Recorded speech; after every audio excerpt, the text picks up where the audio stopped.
Walks in with a shot, scores! A 2-on-1 chance. Goal! Stacey scores! Looking around like, how did that land on my stick? Goodness, she is a treat to watch. What a drive, what a shot. She shoots. What a save! Oh, what a stomp. Here's a centering pass, and what a save! Quick shot, she scores! There's a shot, she scores! An absolute beauty. Poulet. What a tip in front. Little off scores! Boom, baby!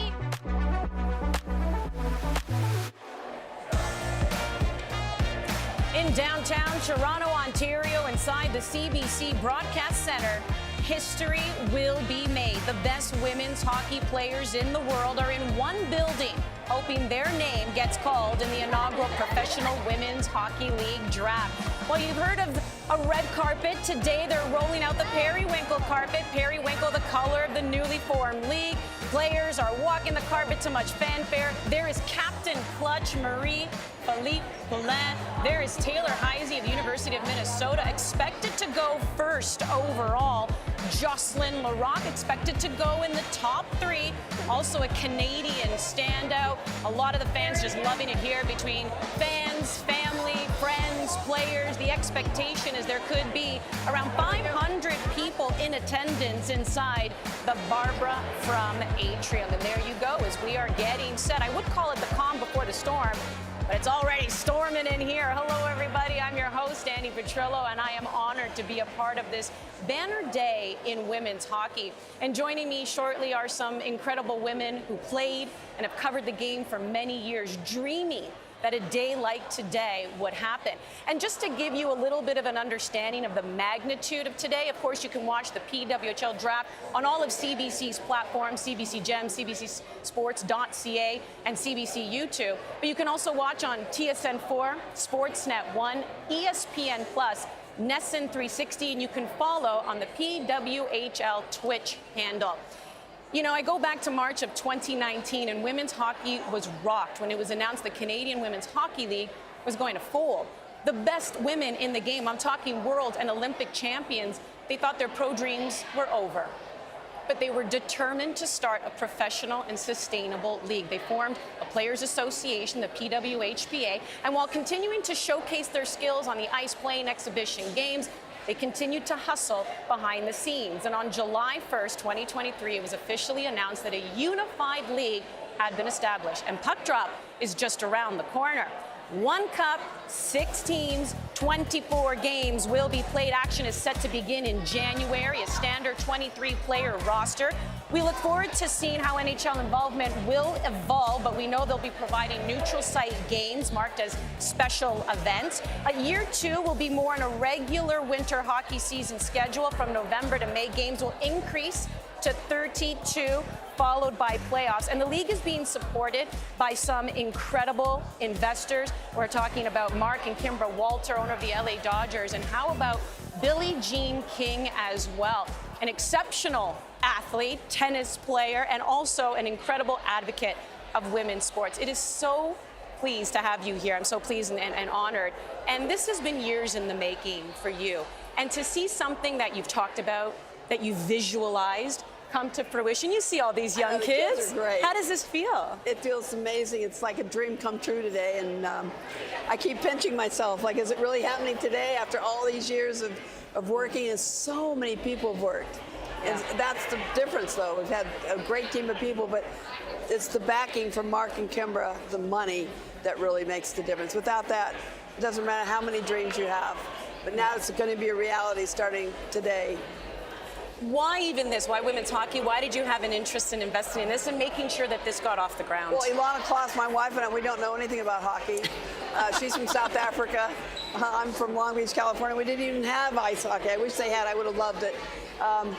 But Kendall Coyne actually called us in March of 2019 and said, would you help us? And she got the information from Angela Ruggiero, who we know is a dear friend. And we said, let's talk and let's listen, because we're always trying to help women's sports and men's sports. We're part owners of the Dodgers. Mark has been great, he and Kimbra, but let's just sit down and figure this out. And they went, you know, I said, they said, what do we need to do? I said, well, do you have an association or a union? They said, no.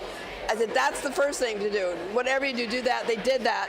And the top players, I must tell you, had stayed together through thick and thin, no matter how long this has taken. This has taken 5 years from that phone call. But can you imagine what went on before all the different leagues, like you were talking about earlier, that we had and had to go away or whatever? But they're like stepping stones to this day as well. And I hope they appreciate that fact. It's taken so many different people. Yeah, you mentioned sticking together, and it's also incredible because this is the first time ever that a women's league is going to launch with a CBA. Correct. That's been ratified, so a lot of work. Is hugely important, but we didn't want to do it without it.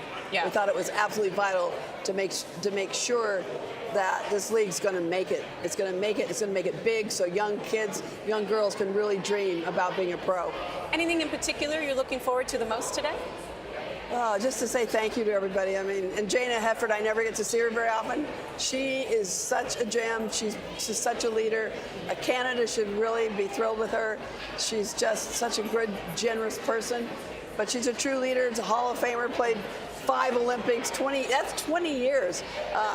She said she had a good backhand. I guess they flip it, the backhand. She's trying to teach me. But I think she is also, as a leader of the union, has been amazingly great and really sharp in business as well. Well, we're going to hear from her now. You know what? Thank you so much for taking the time. Enjoy the day. Thank you for everything that you've done and will continue to do. Well, thank you. You're a part of this. You know, you're a woman announcer, sports announcer.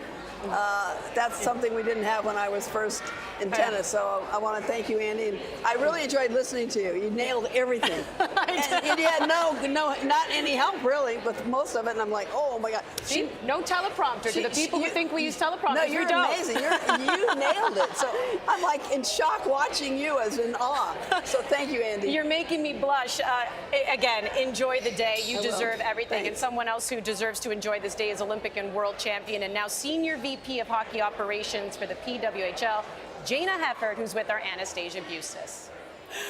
Andy, we are already having fun down here. It's got to be a pretty nice nod to hear Billie Jean King call you a gem, Jayna. Yeah, it's a pretty big honor. I've got to know Billie Jean over the last few years, and I mean, she's an icon to all of us. Can't thank her enough for what she's done for sport and so many other things. And we're so lucky to have her here. And we really feel like she's trusting us with this legacy we're going to create here. And we take that seriously. We hold that dear to our hearts, and we're going to make sure this is a success for her. So, legacy, I think, to progress. I had a great conversation with Brian Burke. He said if every sport had the progress that women's hockey has had in the last 20 years, we'd see Usain Bolt run a 100-meter in 8 seconds. I mean, progress, progress, progress. What role is the PWHL going to play in the future of this game? It's going to play such an important role. Billie Jean is the first one to say, when you read history, it's fast, but when you live it, it's slow. And when I started playing, there's very few girls that played, and now I have an opportunity to be here at this event where women's dreams are going to come true today, and we're going to inspire so many more young girls to play the game, be a part of the game, and it's so special that we can have this significant moment with so many people in attendance that have been a part of this journey along the way.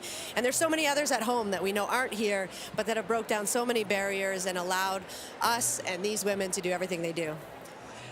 There's lots of work to be done. Today is a day of celebration, of course, but what are you most excited to tackle in the next five months before puck drop?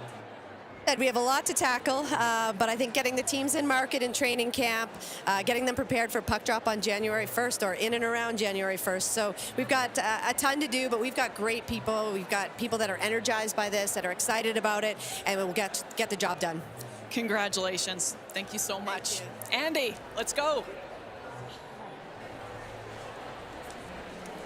All right, everyone's piling in, getting ready for the draft, and I am so excited to introduce my panel for today. Some incredible voices in the women's game. Let's begin directly to my left. World and Olympic champion, the first woman to post a shutout in a men's hockey league, the Southern Professional Hockey League with the Columbus Cottonmouth. It's Shannon Zavados, longtime hockey writer covering both the men's and women's game. Haley Salvian of The Athletic, and a pioneer of the women's game, world and Olympic champion, all-star defender Cheryl Pounder, now sharing your knowledge on TSN. And Cheryl, we were having a conversation yesterday, and you've been a part of a lot of firsts in the women's game as well. But this was a first you didn't think you'd ever see. Well, I got to make sure I don't get emotional She's getting here emotional on this. already. We want tears. I can see it. Because it really, when I reflect on this, it was an impossible dream. And what I mean by that, it's kind of a surreal moment for me. It's kind of an aha moment where I almost need to pinch myself. Because when I talk about an impossible dream, I was very fortunate to come around for the first ever Canada Games and the first ever Women's World Championship and the first ever Olympic Winter Games. But never did I think that I would see this day where everyone would galvanize together and put together this league. I think about all of the pioneers, the women that played before me that said, Cheryl, if you love it, go for it, believe in yourself, have fun with it.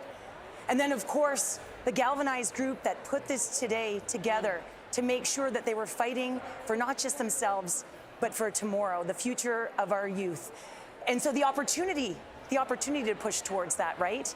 The opportunity to play with resources and to push for something greater. And so now when I look out at my athletes that play and the girls, my daughters, I can say to them, ladies, it is no longer impossible. It's a reality. I love that message that you can share with young women who are playing the game and they can see a pathway for them, because you remember that day in March 2019 clearly when it was announced the CWHL was folding, and that was a devastating day. It really was. It was 2019. I'll never forget it. We were at the World Championships, the biggest stage of some of our careers. And they called us into a room. We were in a hotel, and there was a cell phone, and we were all just huddled around it. We had no idea what was going on, and all of a sudden, a bombshell. They said the CWHL was folding, and at the time, that's where 90% of our players played. And I can't begin to describe the emotion in that room. There was tears, devastation.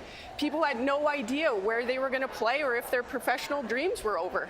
Yeah, no, it is heartbreaking, and Haley, you've been covering it from the start as well. So what excites you about today? I think it's just that it feels different today. You're looking out, and Billie Jean King talked about it. There's kids everywhere. It's so busy. There's the periwinkle carpet. And I remember the first women's hockey draft I covered. It was 2018. It was the CWHL draft. And Sarah Nurse was the second overall pick. And it was because she's from the Toronto area and she wanted to play for Toronto. Yep. They couldn't give players enough money to have them move. It just wasn't a thing. So GMs were saying, okay, who's the best player who lives here? Because we can only give them $1,000, $2,000. That's what players were getting in the CWHL. And from then to now, the landscape in the women's game is just so different. And that's what's so exciting. And salaries are higher. There's benefits. There's housing stipends.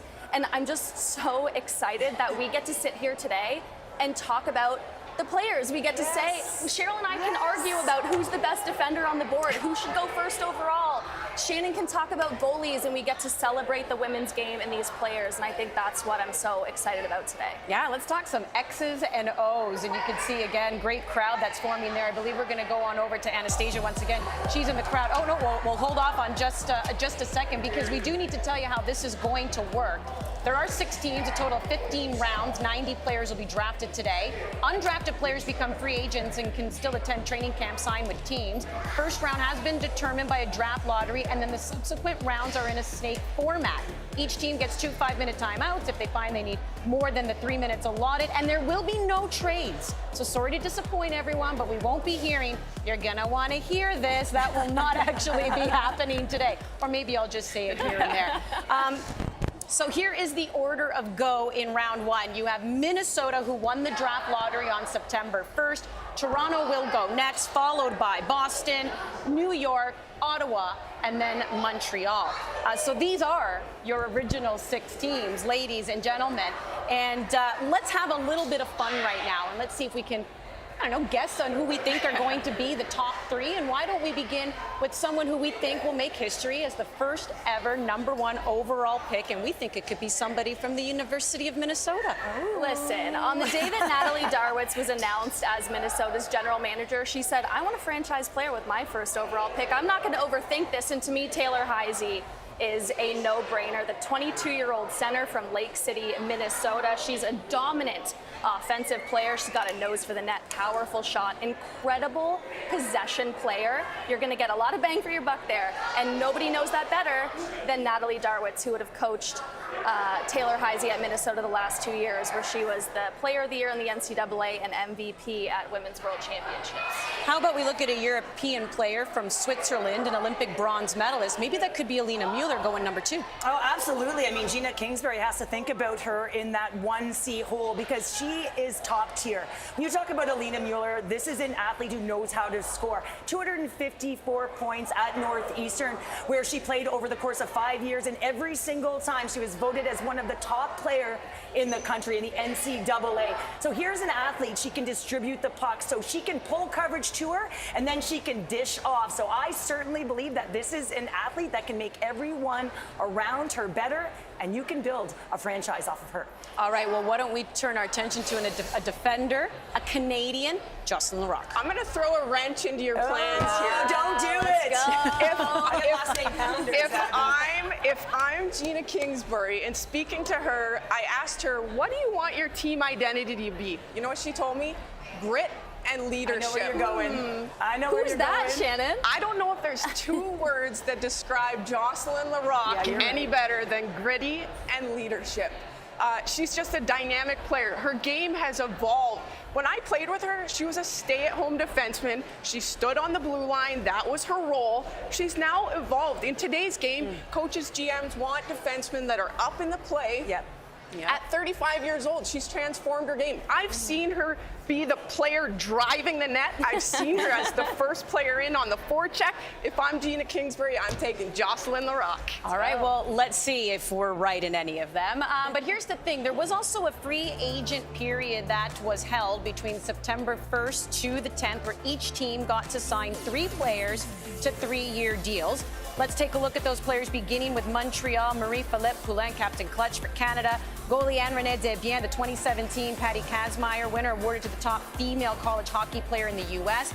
Forward Laura Stacey, 2022 Olympic champ, and was the CWHL Rookie of the Year during the 2016-17 season. Their GM is Danielle Sauvageau. The head coach is Corey Chevry. So let's begin going through these players. Let's begin with MP. Oh, Captain Clutch. I mean, she needs no introduction, does she, Andy? I mean, here's an athlete that you're going to build around. So Danielle Sauvageau just has to decide what kind of flanks that she's going to play with Marie-Philippe Poulin. But you know that Poulin, she's got the greatest release in the world. But what a lot of people don't talk about is how hard she is on the puck. So if I'm looking to find someone, I'm looking to find someone to get into that corner first to be able to dish to one of the greatest goal scorers. I'm going to be a little cliche right now, and I'm going to give the goalie to the goalie. Well, Anne-Renee Desbiens, I think she's in a league of her own. I think she's the top elite, stands alone, #1 goaltender in the world. I wouldn't be surprised if every team tried to sign her. Her patience is absolutely incredible. Rarely is she ever out of position. She never has to scramble because she's so poised, so patient. I wish I had half of that when I played. All right, give us something on Laura Stacey.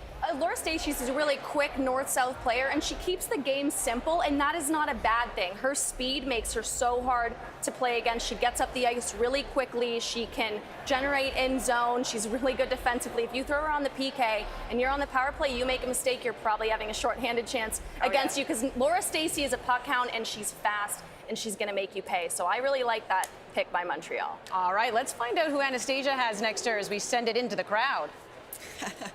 Well, you need no introduction. Of course, I'm standing next to Marie-Philippe Poulin of Montreal. Congratulations. Hey, I think of history in hockey, and I think of the city of Montreal. Les Stars back in the C-Dub, Les Canadiens, of course, in the CWHL. There's just so much history, and you get to add to that history and write it.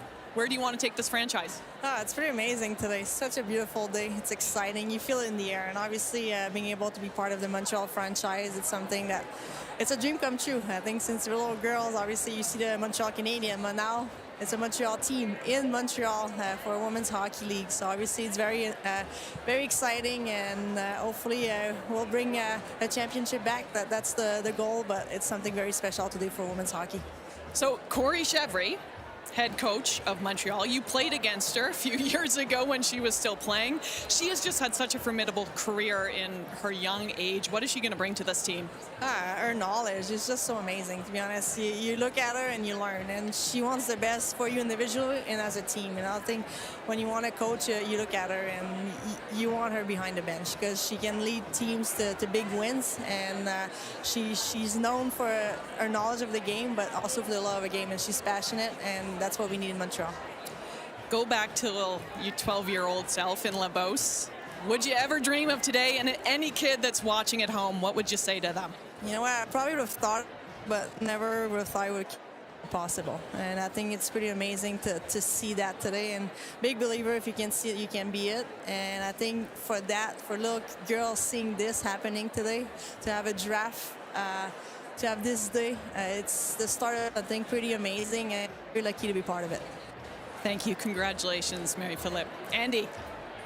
Great stuff, Anastasia. We're going to continue going through the signings that have already been made by the 6 teams. We already showed you Montreal. Marie-Philip Poulin, that's where she will be. Let's take a look at Ottawa. Forward Brianne Jenner, the Olympic MVP in Beijing.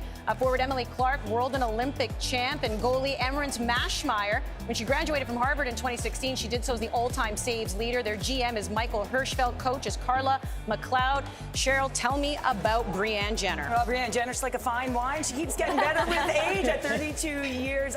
Listen, you're looking at the Olympic MVP. She knows how to put the puck in the net, but I think she also packs a double punch because she not only can she play the middle, she can also play on the flank, and she's a righty. So if she plays on the flank and you got a left-handed center, guess what? She can come into the dot and she can also win possession. She's also a leader. I mean, she is a bona fide leader. She's a reason why we are here. She puts in the time. She puts in the work ethic. She drove that comeback back in 2014 because she has that prowess in and around the net. She can distribute the puck. I mean, we're talking about a player who has tons of layers to her game. You'll find her the first on the back check, but is she ever clutch? We talk about Poulin, but you also have to talk about Brianne Jenner, who just knows how to get it done. She's at the right place at the right time, and that certainly isn't any coincidence. No, got a big cheer when she walked that periwinkle carpet. Let's take a look at New York. New York, now their 3 sign-ins, and while Montreal and Ottawa went for 2 forwards and a goalie, New York has gone for 2 forwards and a defender, Alex Carpenter. By the way, who opted to play in China for a few years because she wanted to see better investment in North America. So here we go. Abby Rock, the first Indigenous player for the U.S., and Micah Zandy Hart, Canadian, made her Olympic debut in Beijing, brought home gold with Canada. Their GM is Pascal Daou. Head coach is Howie Draper. Talk to me about Alex Carpenter.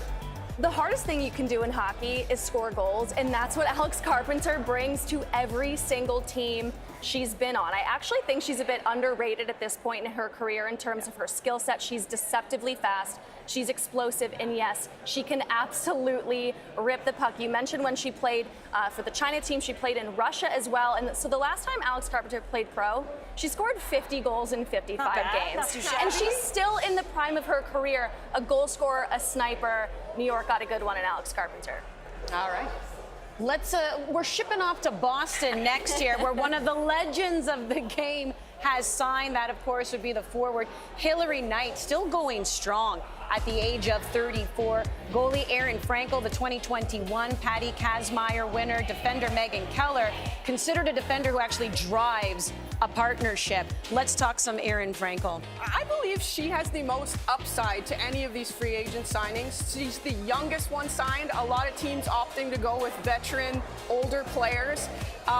She's one of the top goaltenders in the world. She led the nation with a .965 save percentage, which is insane. So imagine being perfect at your job 96.5% of the time. You had to have been as well. Come on now. That's insane to me. But as far as what fans in Boston will see from Frankel, she's a smaller goalie at only 5'5", but she makes up for it. She's extremely aggressive. She's not afraid to get out there in your face. She comes out, challenges a lot. She's very athletic and great with her stick. She's going to be a great addition for Boston to build around. Again, their GM is Danielle Marmer. Head coach is Courtney Kessel, sister-in-law to Amanda Kessel, who's currently working with the Pittsburgh Penguins. So yes, there is a relationship there. Let's get to Toronto signings now. And these are a lot of well-known names to Canadians. Forward Sarah Nurse. And you know what? Not only is she a leader on the ice, but off as well. She's been part of the player committee that negotiated the CBA. Forward Blair Turnbull, you know, here at We Are the Olympic Network as well at CBC, and it was so special to see her get gold in Beijing and her now husband, Ryan Sommer, awesome. get bronze. That was in bobsleigh. And then defender Renata Fast, she stays in Toronto, having played for the Toronto Furies in the CWHL. Their general manager is Gina Kingsbury. Head coach is Troy Ryan. I'll come to you just on Sarah Nurse. Yeah, absolutely. Well, over the last several years on the Canadian national team, Nurse has shown that she can be a high-impact player no matter where you put her in the lineup. You mentioned the Beijing Olympics. She started out as Canada's fourth-line center and ended the tournament as an Olympic record holder, the most points ever scored in a single tournament, 18, by the way, by Sarah Nurse. And then at the World Championships in April in Brampton, it was Sarah Nurse who scored that OT winner against Sweden to send Canada to the semifinals. She's clutch. She's got a great shot, good hands. You can move her up and down the lineup depending how Gina Kingsbury builds this team. And she's one of the biggest names, brightest stars in this sport. And you can bet that she is going to get butts and seats in Toronto. For sure. Let's go to the team now that gets to pick first overall, and that is Minnesota. But here's a look at their 3 free agent signings. Kendall Coyne Schofield, the first woman to compete at the NHL All-Star Weekend. That was in 2019. Defender Lee Stecklein at 6 feet tall, a towering presence on that blue line. And forward Kelly Panic, a Minnesota native, won 2 national titles with the University of Minnesota. Their GM, Natalie Darwitz, head coach, Charlie Burgraff. Let's talk a little bit about Kendall Coyne Schofield, because like Sarah Nurse, and we heard Billie Jean King, who was just on earlier, she's the one who made the call. Well, let's start off by saying we are not here today if it's not for Kendall Coyne Schofield. She took the bull by the horns. She rallied the groups. It was a little strange for us. I was on the player board with her, so being on a phone call. The American captain telling you what to do. I was on the phone with her like every week, multiple hours a day, and I'm like, this is really weird, but okay, let's get us to where we need to be. And I can't begin to explain. She put in the last 4.5 years, equivalent to at least a full-time job, volunteering her time, making phone calls, calling up Billie Jean King. Who does that? I mean, aside from her incredible skill on the ice, she's a franchise player. Again, somebody you're going to build your team around, and somebody everyone's going to look to play. Yeah, this is a special day for her as well. Let's head to Anastasia Busis. Well, I am with Kendall Coyne Schofield, and listen, as an ex-speed skater, it's always an honor to stand next to you, because I think you're the greatest skater I've ever seen. You must have some pep in your step, knowing that Minnesota has that first overall pick, and everyone's chatting Taylor Heise. A local player, I mean, it would be pretty exciting if we were to select Taylor Heise, but there's a lot of great players here, and if she's here, her name called, what a tremendous honor to be the first overall on this historic day. Historic day, you said it best. You have won it all. You have done it all. You just heard Shannon Szabados give you all the accolades in the world. You're so respected. But today, after 4.5 years of very hard work, this must be pretty special in your heart. It is very special, and thank you, Shannon. But it's definitely taken all of us, all the players you see in this room. I come before us, and then all young girls that you saw, on the purple carpet who will come after us. This moment wasn't possible. So many people who are here, many people who aren't here, but it's taken such a village to get to this point, and I don't think it's hit me just yet, but it's historical, and everything that we do from here out is going to be historical, knowing that this is the inaugural season.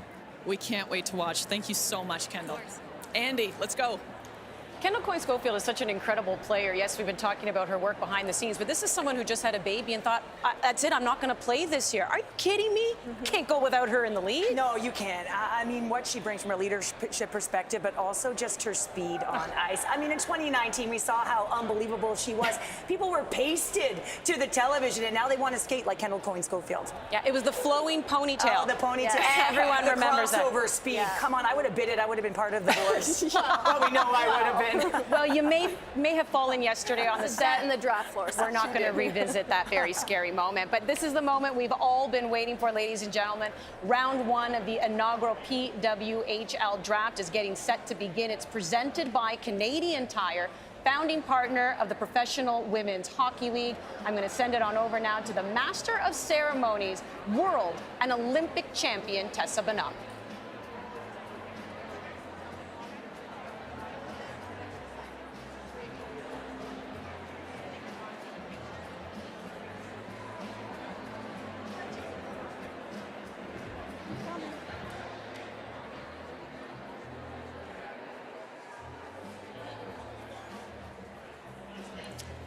All right, hello hockey fans and members of the global hockey community, and welcome to the inaugural Professional Women's Hockey League Draft presented by Canadian Tire.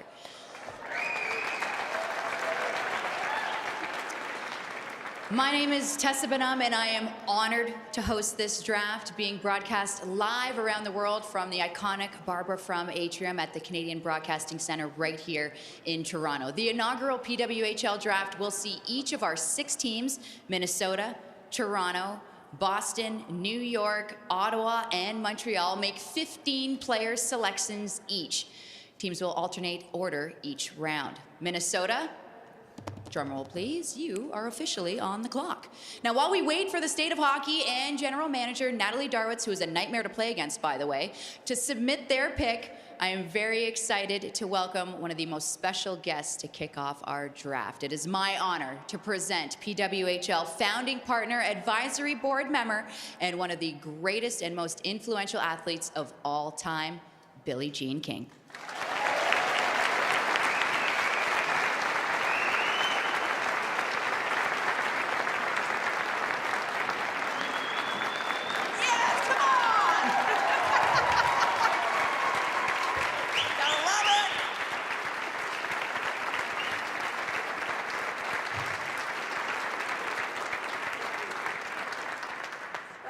Thank you, everyone.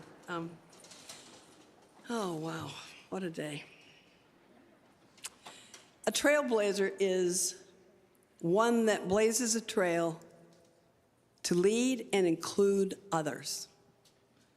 The first person to do something or go somewhere who shows that it is also possible for other people. Trailblazing is bold. It's brave, and it can be very scary and lonely, but it's worth it. It's really worth it.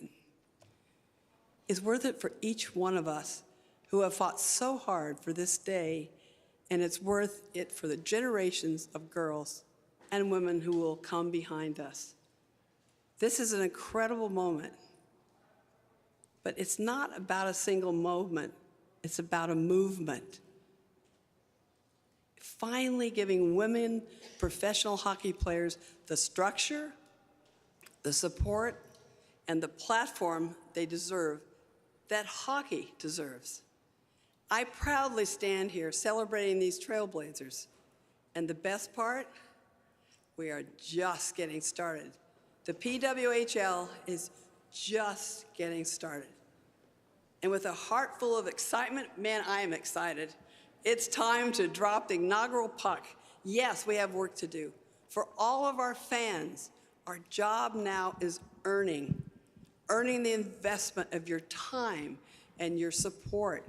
We have to earn that, and that is a challenge we happily accept.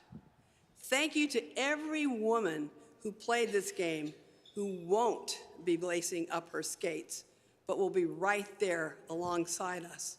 To those who worked 2 jobs, bought our own equipment, who didn't get paid for glory or a paycheck, simply for the love of this magnificent game. To the leagues that came before, and everyone who dreamed what today could look like. This is for all of us. And with that, I'm being told the first pick is in. With the first overall pick in the inaugural Professional Women's Hockey League Draft, Minnesota selects Taylor Heise.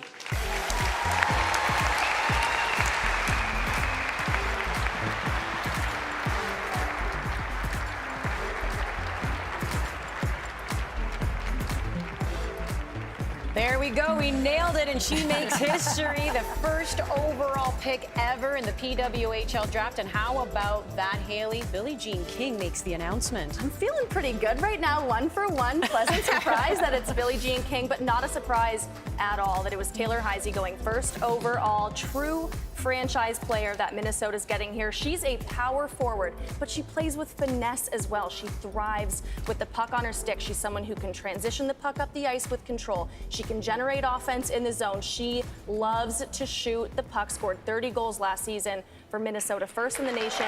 And at 23 years old, the best is yet to come. And that is something to say about a player who's already won a Patty Kazmaier trophy as the best player in the NCAA and a World Championship MVP. Oh yeah, and it was her debut, so 18 points in that World Welcome to the show, Championship. Taylor Welcome to the show. Heise. Can you imagine Kendall Coyne-Schofield on her flank? Unbelievable. They're just going to be so dynamic. All right, great pick there, Minnesota taking Taylor Heise, and you can see she's now with our Anastasia Busis.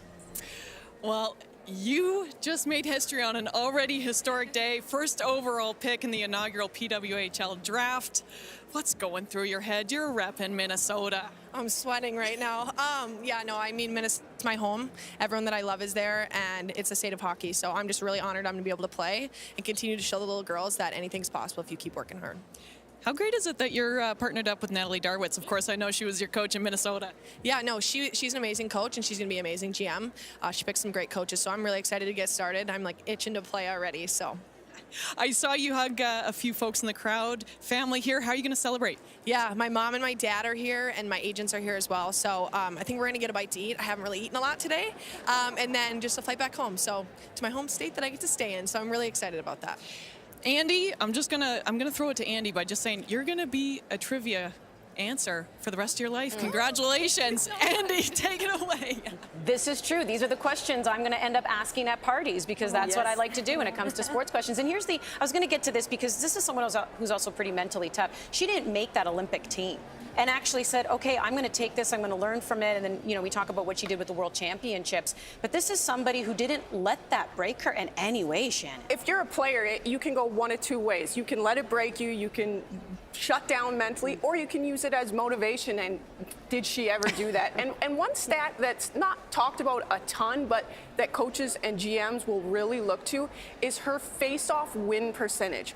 At the World Championships, she won 71% of her draws, which is huge for puck possession. And just to put that into perspective, Poulin's winning percentage, and she's no slouch in the face-off, she was 58%. Heise at 71%. So Minnesota's going to have a lot of puck possession with her, and with her and Kendall Coyne on a team, I would not want to be playing against them. Well, and you also look at her shot volume. You talk about confidence coming back from being cut. You know an athlete has confidence when they take that shot, and she loves to take the shot. If it opens up, you know it's on her stick, she's firing it. But I'm watching those face-off now. I mean, is she tricky? Does she hit the other players? I need to see what happens sometimes because those can be some nasty Ask her areas. for some sessions. Yeah. All right, Toronto's going to have the next pick. Let's send it on over to Tessa Bonhomme. All right, that first pick is in. I don't think there was any surprises there. Congratulations to Taylor Heise and her family. So awesome. Second pick. I don't know. I look around this room and I'd be happy with any single one of you, but it's not my decision, unfortunately. I'm not the GM of Toronto. Gina Kingsbury is here to make the second pick. Gina.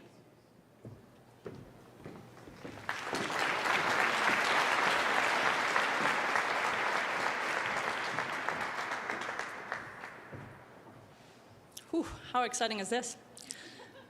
Toronto is pleased to pick in the second overall pick, Jocelyn Larocque.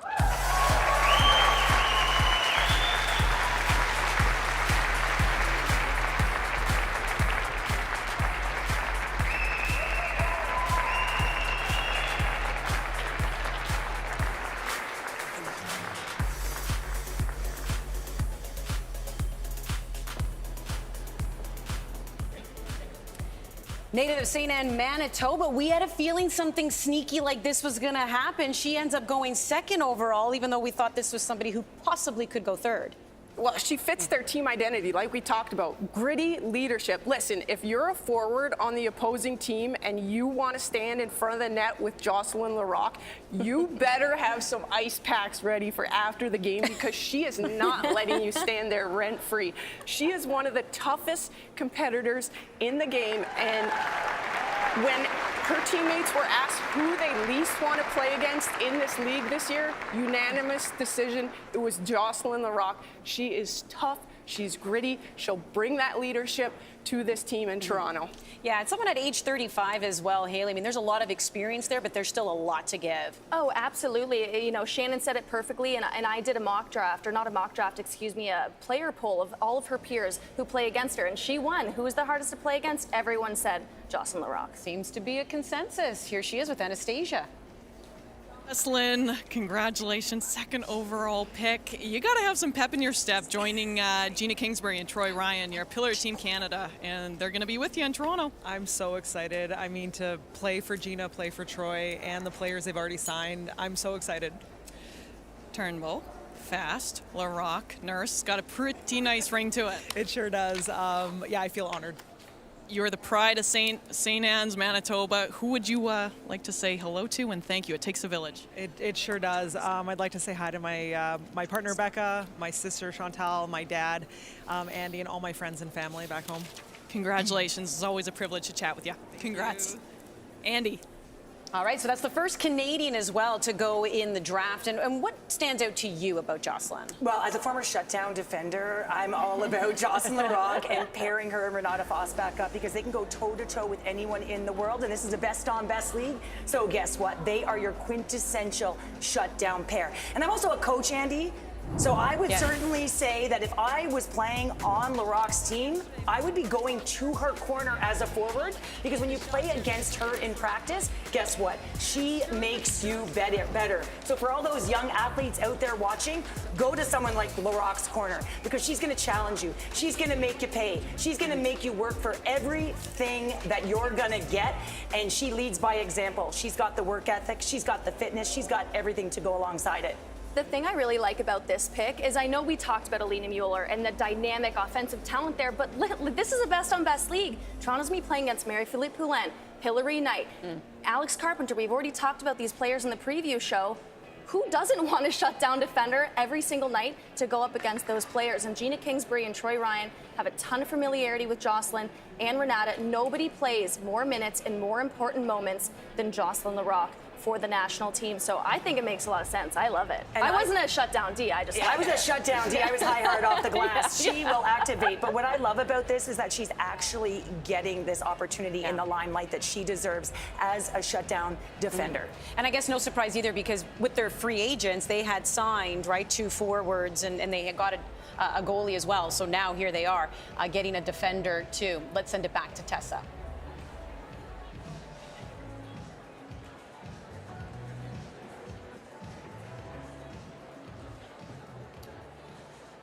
All right, 2 picks in. I would just like to point out as well, Billy brought it to my attention how important it is to be thankful for all this taking place. We got to thank all the volunteers here today. Can we get a quick round of applause before our next pick? And we got a ton of students here that are taking a sport management program that showed up at a drop of a dime to help out, so thank you to all of you as well. To make the next pick, please welcome Boston General Manager Danielle Marmer.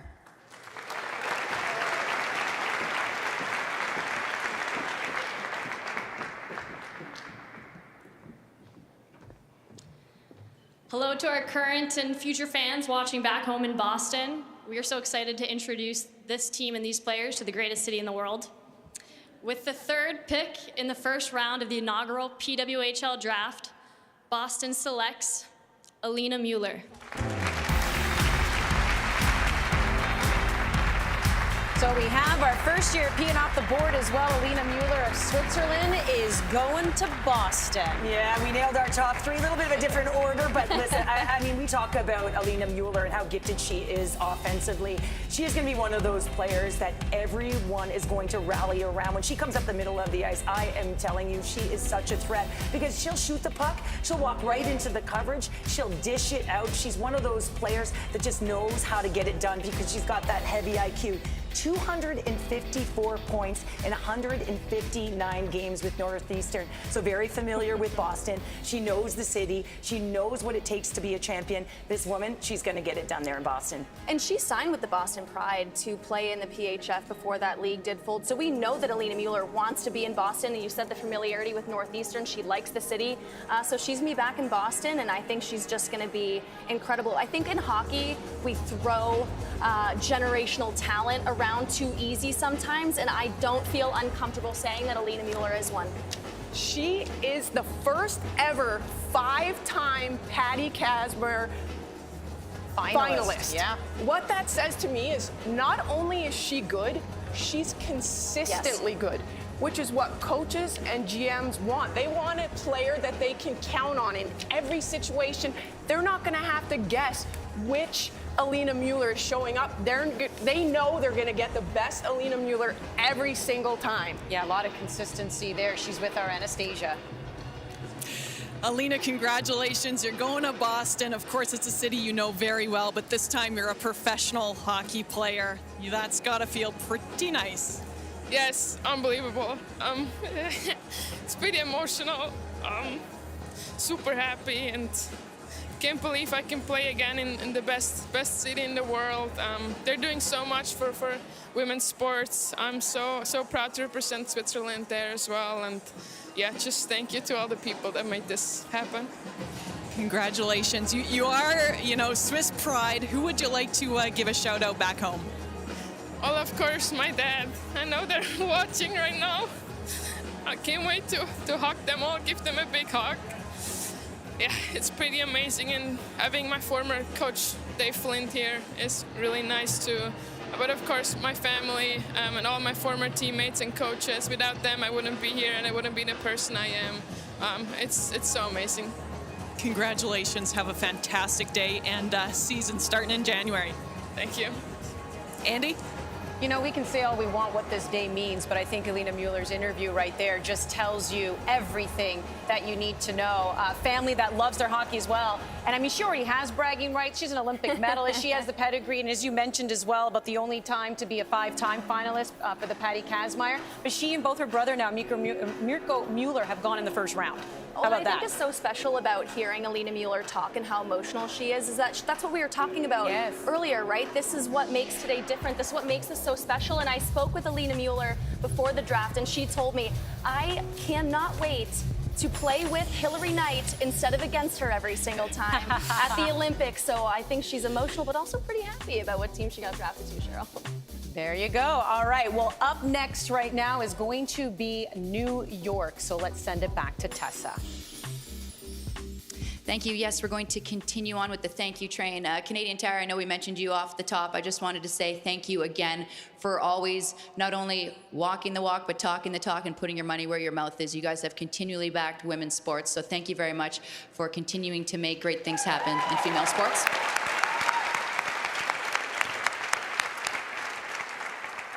All right, to make the next pick, please welcome New York General Manager Pascal Daou.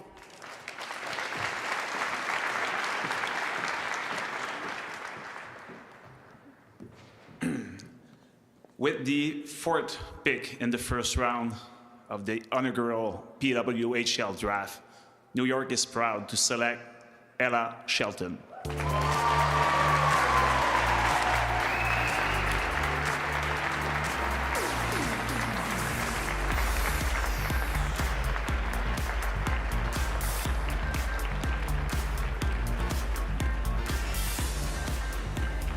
From Ingersoll, Ontario, another defender taken in the draft. Oh, I absolutely love this pick, Andy. I mean, on the international stage, she broke onto it for her first World Championship back in 2021, and I feel like she's been a bit undervalued with the national team. I mean, she is a strong competitor. She can shut down the cycle. She can take away the middle of the ice, and she's real opportunistic. I think she takes calculated risks. She played with Clarkson. She's an NCAA champion.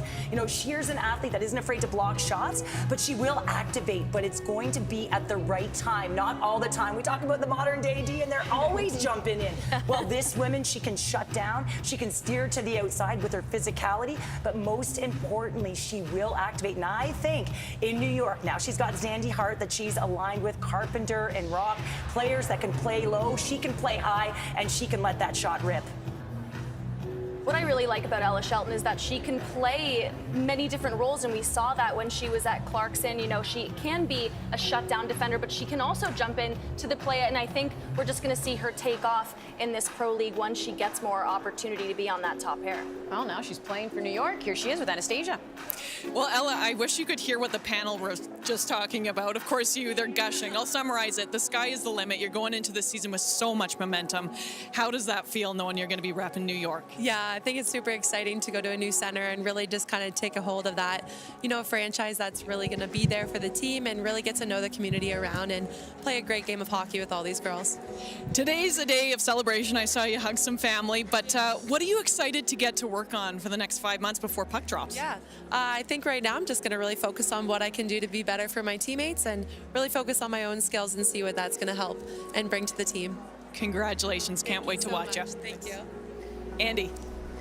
All right, great stuff as we continue now. This is the first round of the inaugural PWHL draft, and it's pretty special, you can see. So we go from a very emotional interview, but then we also go to Ella Shelton, who just has a smile on her face and just can't wipe it off. Incredible opportunity for her, and as Cheryl talked about, which I'm not sure why you were talking about, defensemen jumping up into the rush. I never did. I never saw you leave the blue line. But thanks for that, Zabby. Yeah, no problem. But that's today's D-men. That's what teams are looking for. They want defensemen that are going to jump up into the rush, that bring that offensive flair, that get their team those odd man opportunities. And listen, when I talk to the coaches and GMs before the draft, every single one of them had agreed that elite defensemen were going to go early and often in this draft. Well, that's exactly what we're seeing, and we'll see if that trend continues as we now send it on over to Ottawa, who has the 5th pick. Thank you very much. Yes, to make the next pick, please welcome Ottawa General Manager Mike Hirschfeld.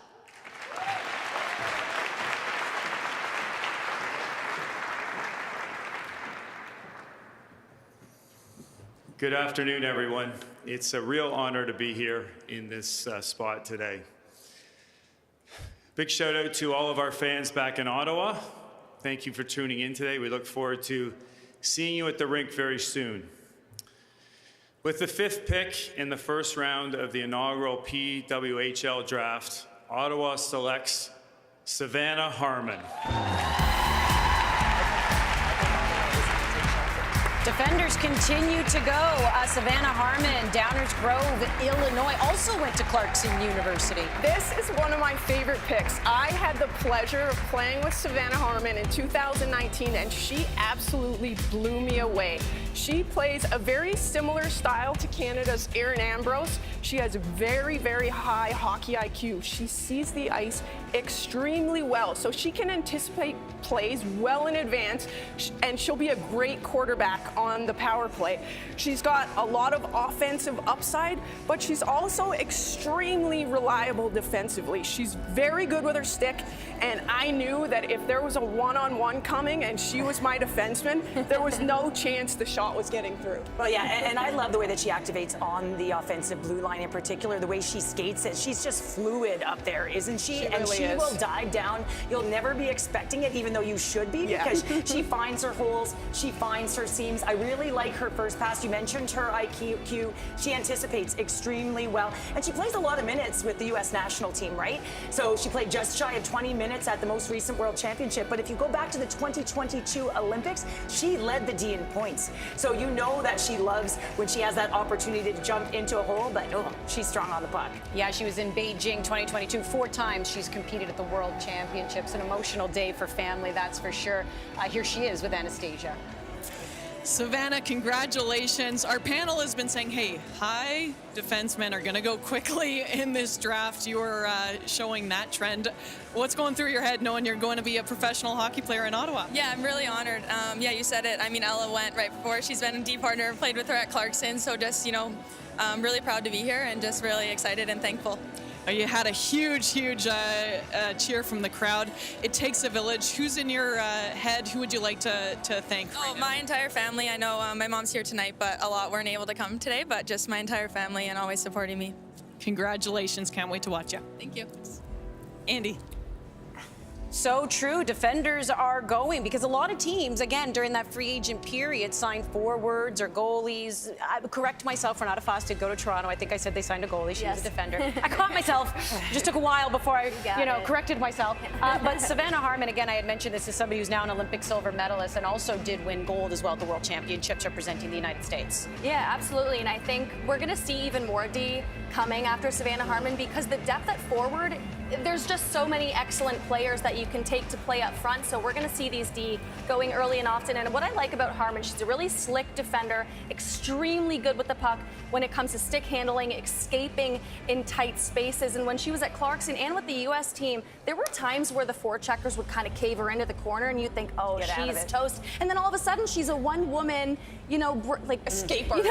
One-woman artist. breakout. She just escapes. She's got the puck and she's leading the attack. And the coaches and fans just like, how did that just happen? How did she get out of there? She's not the biggest player, but I think her hockey IQ and that stick handling ability and her speed make up for all of that. And I'm excited to see her play at this level. Zabby, I was expecting you to say that was not you, Pounder. Just you said it, not me. There you go. said it. Anytime we say offensive defenseman, that was not you, Cheryl. All right, let's go to the final pick in the first round. Back to Tessa Bonhomme. All right, defenseman proving to be a hot commodity here. Let's see if the trend stays true. All right, to make the next pick, please welcome Montreal General Manager Danielle Sauvageau.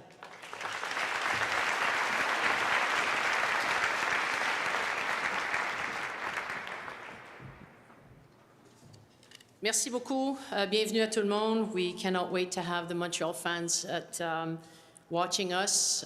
L'équipe de Montréal est fière de repêcher au 6e rang with our 6th pick in the first round of this inaugural PWHL Draft Montreal Select, Erin Ambrose.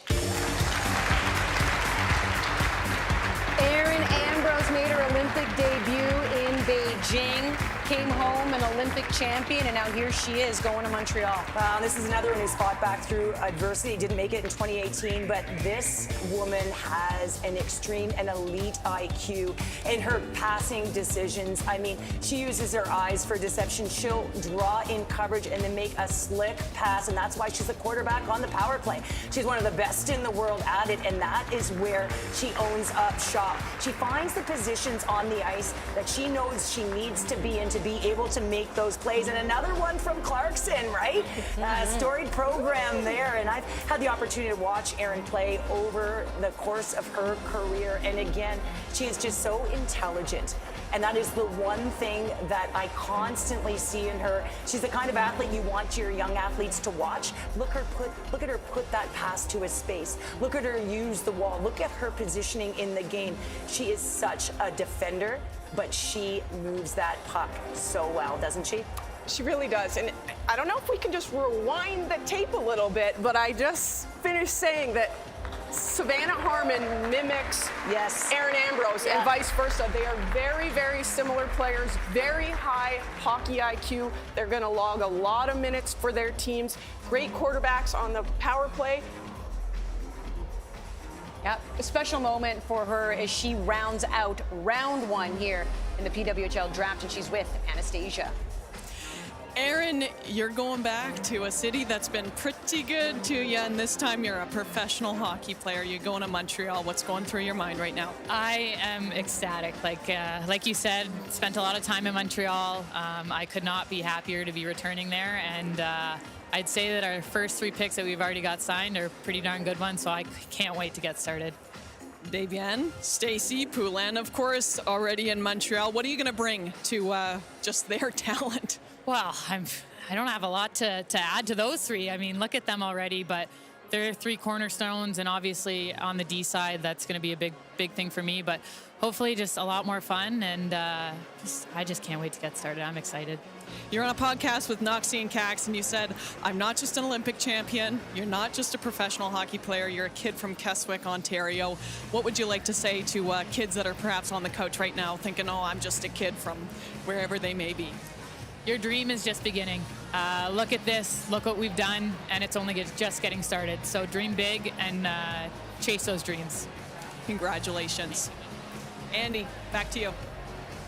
Confession, I'm a huge Erin Ambrose fan, although I don't know if she's going to talk to me anymore, because we did this fun little competition where she and Sarah Nurse had to grill up some food. I had to taste it. I know, horrible, me and who actually, made the better food.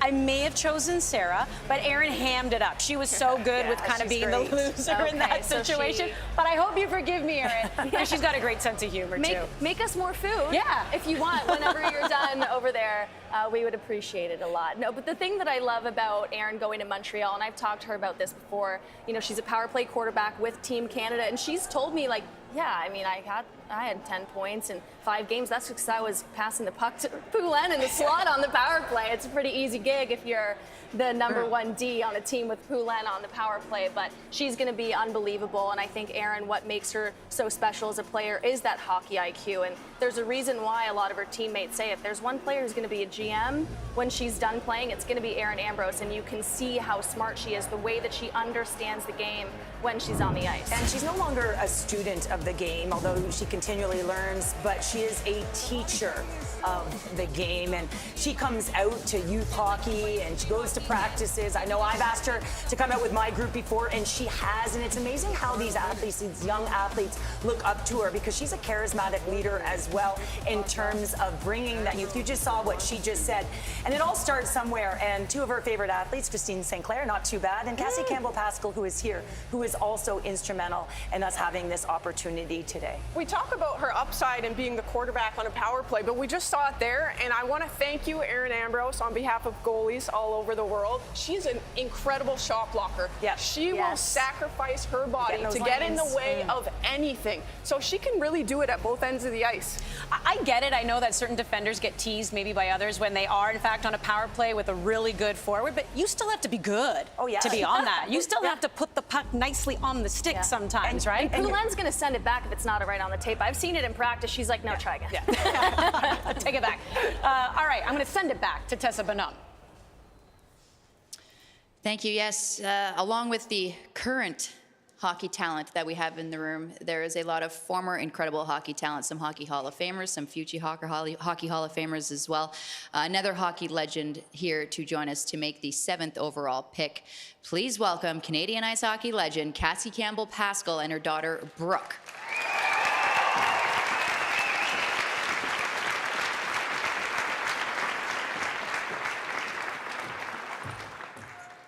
LA, Montreal. Here we go. You coming? You coming in? Okay. With the first pick in the 2nd round of the inaugural PWHL draft, Montreal is pleased to select, just one moment please, avec le 7e choix de Montréal et choisissent, want to say it? Nice. Kristen O'Neill.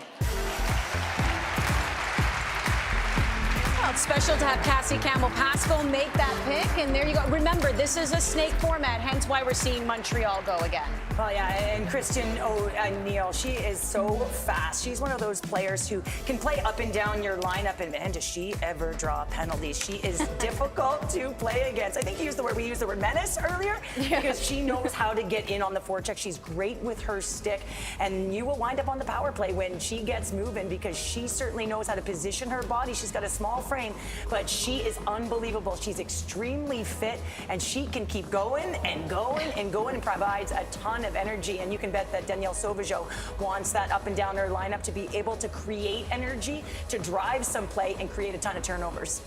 You talked about her speed, but what she also has that not a lot of players has is control of the puck. It's hard to keep control while you're going that fast. And that's something O'Neal possesses. So it makes her a dangerous forward up and down the ice. You're not catching her. Good luck catching her speed, Cheryl. All right, Kristen O'Neal of Oakville, Ontario with Anastasia.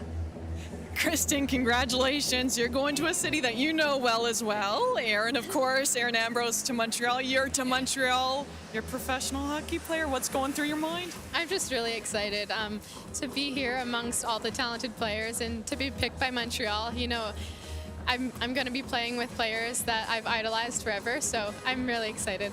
Well, I think your mom might be just as excited as you were. I started taking photos. Just how amazing is it to have this moment with your family? Yeah, it's amazing to be able to share this, not just with my parents here, but with my family watching on TV too. So, yeah.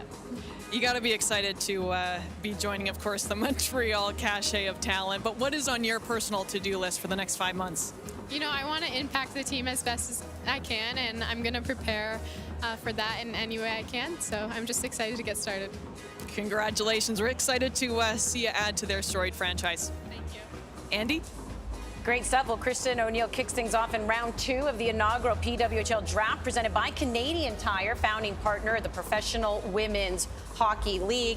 Got a nice little story there, Cheryl. Yeah, it's a full circle moment. It certainly is. Her grandmother was my principal in high school, and I had the opportunity to go for my first World Championship when I was 17, and we were in the middle of exams. And one of my teachers did not want me to go. And the principal stood up and said, "This is her dream.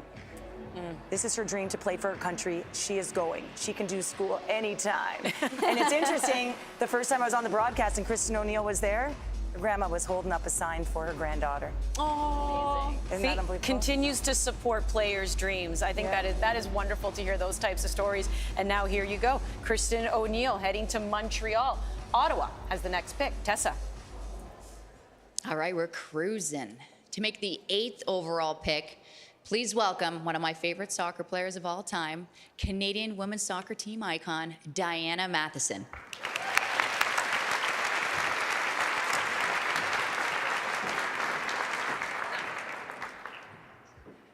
Thanks, Tessa. One of your favorite soccer players? On this historic day, and as a kid that grew up playing soccer and hockey, I am so honored to announce that with the second pick of the second round of the inaugural PWHL draft, Ottawa is pleased to select Ashton Bell. Manitoba native Ashton Bell is now going to Ottawa. Yeah, she's a right shot defender coming out of college after captaining Minnesota Duluth for the last 2 seasons. Bell was a member of the gold medal winning Canadian squads from the 2021 and 22 World Championships and the 22 Olympics before being cut by this year's roster. But so she goes back to school in her senior year at University of Minnesota Duluth, second in team scoring, first among defenders. Yeah. Only Sophie Jakes and American phenom Caroline Harvey had more points as a defender in the NCAA last season. So, you know, Ottawa is going to be getting a defender who can play a shutdown role if you need, but also someone who's versatile, who can jump into the play. Skating, I would say, is her biggest asset. She can skate the puck out of the zone, close gaps, and again, generate offense. A real 3-zone player for Ottawa. Let's hear what Ashton Bell has to say as she has made her way on over to Anastasia. Ashton, congratulations. When you got here, you said, "I just need to take a moment." What's going through your body right now? I'm just so honored to be a part of that organization. I was not expecting that, but thrilled to be joining them, so super happy. What are you most excited for Puck Drop? Just to get going, to get the whole team together in there. Ottawa seems like a great community, so just excited to get there with everyone and, yeah, get this league going, so super pumped. You're going to have some great teammates, you know, obviously in Jenner, Clark, and Mashmeyer. You are the pride of Deloraine, Manitoba. Lots of folks are watching right now. What would you like to say to the people back home? Just to dream big. I mean, as a little girl, you would have never expected this day to be possible. So now that they can see this and inspire to be here one day. So yeah, just super proud to be from a small community like them, and hopefully they can dream to be here one day. Congratulations. Thank you. Shout out to Deloraine. Yes, congrats. Thank you. Andy.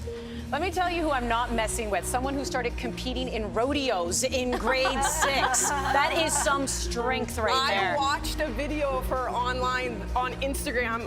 They were doing some team building, and she was roping a bull. Yeah. Incredible. listen, that's where you get your balance and your strength from. I mean, a gym or on a horse, I don't know.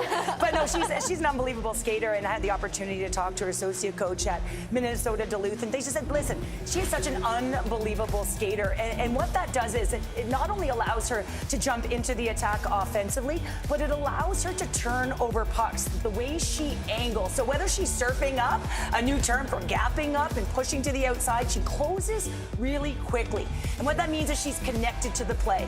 When you're connected to the play, you can play on both sides of the puck. So you can look for her, as well as Savannah Harmon, because Bell is a right shot defender, that they're going to really be the cornerstone on that top pair. Well, and she started out as a forward, right? Yes, she did. At school, told them, I think I'm going to switch to a defenseman. And they were not happy about it, nor was Team Canada, but it seems to have turned out well for her. And when you're a great skater, being a great skating defender isn't just about going backwards. It's also about going forward. Jumping a lot up of into people that think play. it's always about tracking back, going backwards. today. It's not.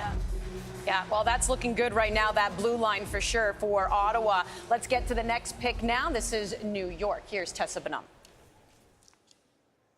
To make the 9th overall pick, please welcome tennis icon and PWHL Advisory Board member Ilana Kloss.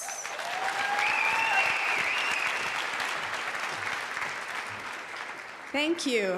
My hometown, the Big Apple, New York, New York, selects Jamie Bourbonnais.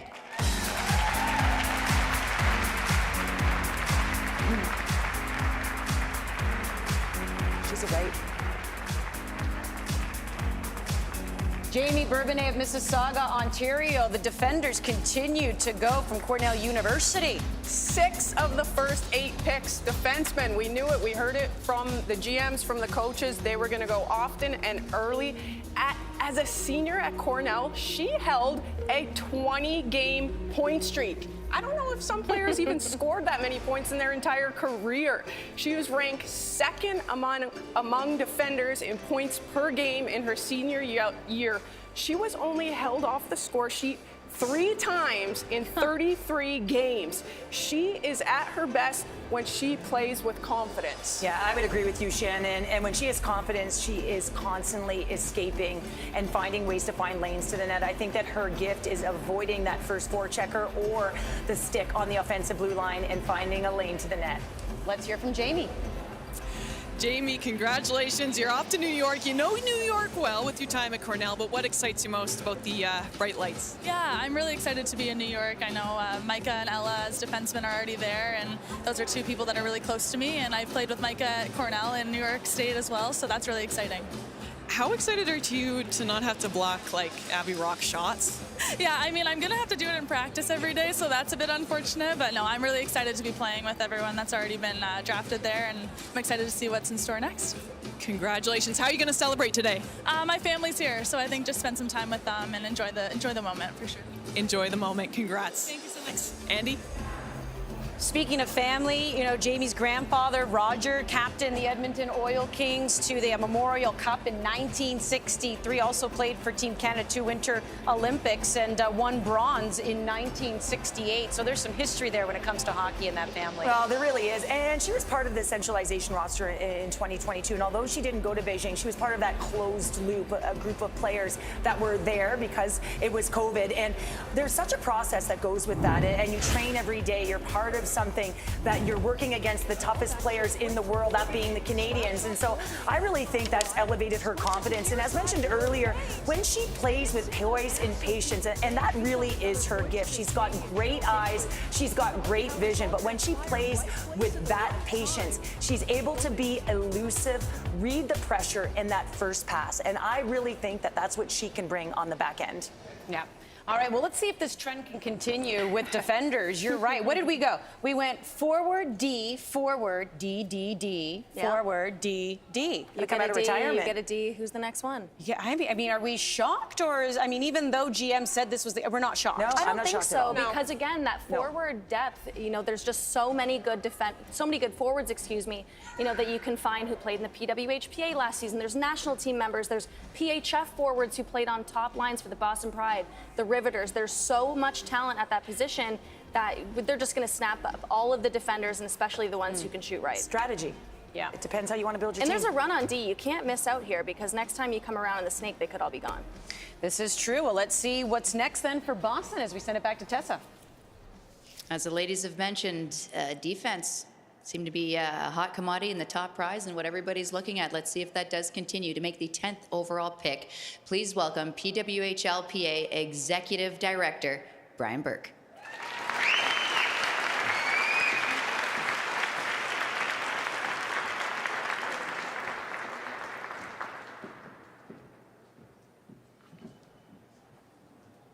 I wasn't sure I was going to make it up here with these knees, but it's a pleasure to be here. With the 4th pick, the 2nd round of the inaugural PWHL draft, Boston select Sophie Jakes. From Toronto, Ontario, and ladies and gentlemen, a defender. And a right shot defender. Okay, and you know what? I really like this pick. Sophie Jakes, she's only 22 years old, is the Patty Kazmaier winner from Ohio State University last season, had one of the best offensive careers as a defender in the NCAA. Whatever role she was tasked with at Ohio State, she crushed it, including jumping onto top pair minutes in her sophomore season. She thrives in all 3 zones, any situation, but again, it's that offensive production that really pops for her. Her 59 points in 2021-22 didn't just lead the nation in scoring, but was the 2nd most points scored by a defender in the NCAA in a single season. It's unbelievable. She won the Patty Kazmaier this year, as I said, just the 2nd D to win that award since Hockey Hall of Famer Angela Ruggiero in 2004. Pretty good resume for Sophie Jakes. You saw Tessa Bonhomme just shake her hand. I bet you she's pretty stoked because she's from Ohio Ohio. I knew you were going to say The Ohio State. The Ohio State. Go Buckeyes. How about that? All right, let's send it over to Anastasia. Sophie Jakes, you are a professional hockey player for Boston. You won the Patty Kaz. You just have so much momentum going to Boston. How does it feel? No, I'm just so excited. Boston's such a cool city. I just couldn't be happier. Tessa Bonhomme just whispered in my ear. She said, oh, she broke a whole bunch of my records at Ohio State, but she also said you are just such a wonderful person. I mean, so many people are cheering you on. Who would you like to thank?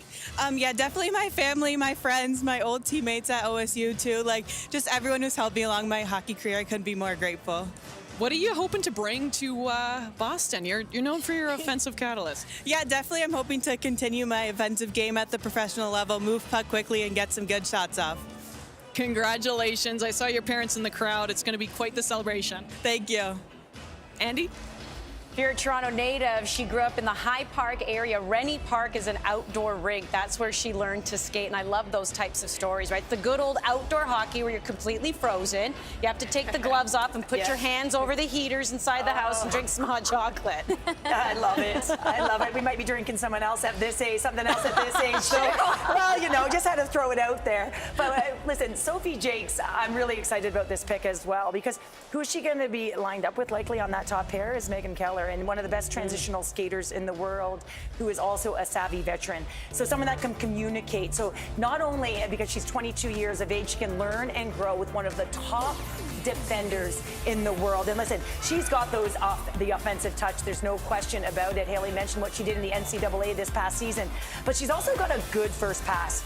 And how critical, that's everything for D, isn't it? Yeah. And when you're looking at forwards like Hillary Knight, you want to be able to move that puck and get it going north, and that she can do that, but then she's also got that heavy shot from the blue line, and she can also protect the paint with her big frame. What I think is going to be interesting with Boston, too, is you say, yeah, you can put Sophie Jakes on that top pair with Megan Keller and just have them crush ozone minutes, or you can shelter her because she is younger, put her on the 2nd pair, and then find maybe a shutdown D later in the draft that can go with Megan Keller. I was thinking like a Callie Flanagan. Flanagan come up. And then you can have this 1-2 punch in your top 4 of Megan Keller comes at you, and then Sophie Jakes comes next, and that D group will just come in waves in Boston. Yeah. Coach GM Haley over here. Yeah. One thing that really I can do it. Put me on the draft table. Yeah. One thing that really stood out to me was reading that she stayed in Columbus at school to take advantage of the facilities, to work on her skating, to work on her shot. It just shows the dedication she has to becoming the best player she can be. And what's critical about this is that now this league presents the opportunity to do that She's not in going to their have have to do prime. that. So coming out of school or coming out of college beyond this year, you know, you would have been on the ice a couple times a week. And so now you have the ability to work with trainers, have the resources available so that someone like Sophie Jakes is going to find how good she actually can become. And that's pretty amazing. Resources matter. Let's get back to Tessa. I would be given a hard time if I didn't give that a big OH. Go Bucks. So I have to drop that knowledge right now. Go Bucks. All right, to make the 11th overall pick, please welcome from Canadian Tire, TJ Flood, the president of retail at Canadian Tire Corporation.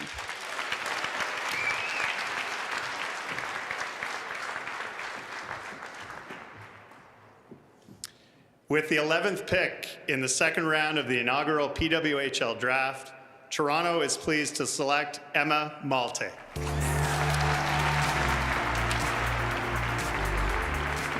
Emma Malte of Burlington, Ontario. By the way, she got the memo on what the periwinkle carpet was all about. You just wait for it, folks. You are about to be treated. And by the way, another Ohio State University Buckeye goes in the draft. This Barbie girl's going to Toronto. She is going to Toronto, and I am so happy for Emma Malte. I just think she is such a fun player to watch. She is so versatile. Kayla Barnes, a top defender for Team USA, said she is the hardest player to play against. She cuts the ice in half. I think she's got the best stick on the team. The way she steers, she knows exactly where it needs to be. I think she's going to see some power play time. She's got IQ. She can bump the puck. She is so fast. She's got to release. And hey, at camp recently, she did play with Poulin and have herself a game. I think she's elevated her stock, and that is because she's continued to work towards it. She's remained confident, and look at her today. I've just got to say that this is great for Cheryl specifically because she talks about Emma Malte more than you would think. Just constantly. Yeah. Well, you know, Big you see fans. IQ. You know, you see IQ in some players, and you recognize, or you think you recognize their awareness, and you love to see these opportunities. She also broke a streak. We had 3 defenders go in a row. Now a forward goes. Here's Anastasia. Emma, congratulations. You're off to Toronto, not too far from home, but you're such a pillar for Team Canada. How thrilling is it just to have this opportunity to become a pillar for Toronto and the PWHL? I'm so excited to be home in Toronto. It's such an amazing experience, and I just can't wait to get started. What are you looking forward to the most to add to the team? Yeah, I feel like I'm super comfortable with the staff right now in Toronto, and I'm just really excited that they had faith in me and they're going to bring me home. I think they've got lots of faith. Hey, your mom, Jennifer, dad, Mario are here. How are you going to celebrate? Oh, well, for sure go out, have some fun tonight, and just be really excited that I'm going to be close to home this year. Congratulations. Thank you. Andy? You know, something Emma Malte had said as well when she played in the Frozen Four was the TV coverage and that exposure and understanding how important that is. And that's something that she'll definitely get here with the PWHL, and already it's starting with this draft because it's cliche, but if you can see it, you can be it. This is what it's all about. Her teammates say this is the type of player you want on your team and you never want to play against. She's feisty, she's a hound dog, she's going to be on that forecheck, she's a pest, and standing at only 5'3", but as the saying goes, it's not the size of the dog in the fight, it's the size of the fight in the dog. Oh, I love that. I love it. You know, Zabby, she is so strong on that puck, and she can turn on a dime with her eyes up. So not only she can hound for retrieval, but she can make a play coming out with that puck, and that's what I'm really excited to watch her do in Toronto. All right, so this is a snake format, which means Minnesota will now get the final pick in the second round after having the first overall pick in the first round. So let's get to it with Tessa. All right, to complete the second round, to make the 12th overall pick, please welcome a guy that I think is kind of funny. From Family Feud Canada, Mr. Jerry D.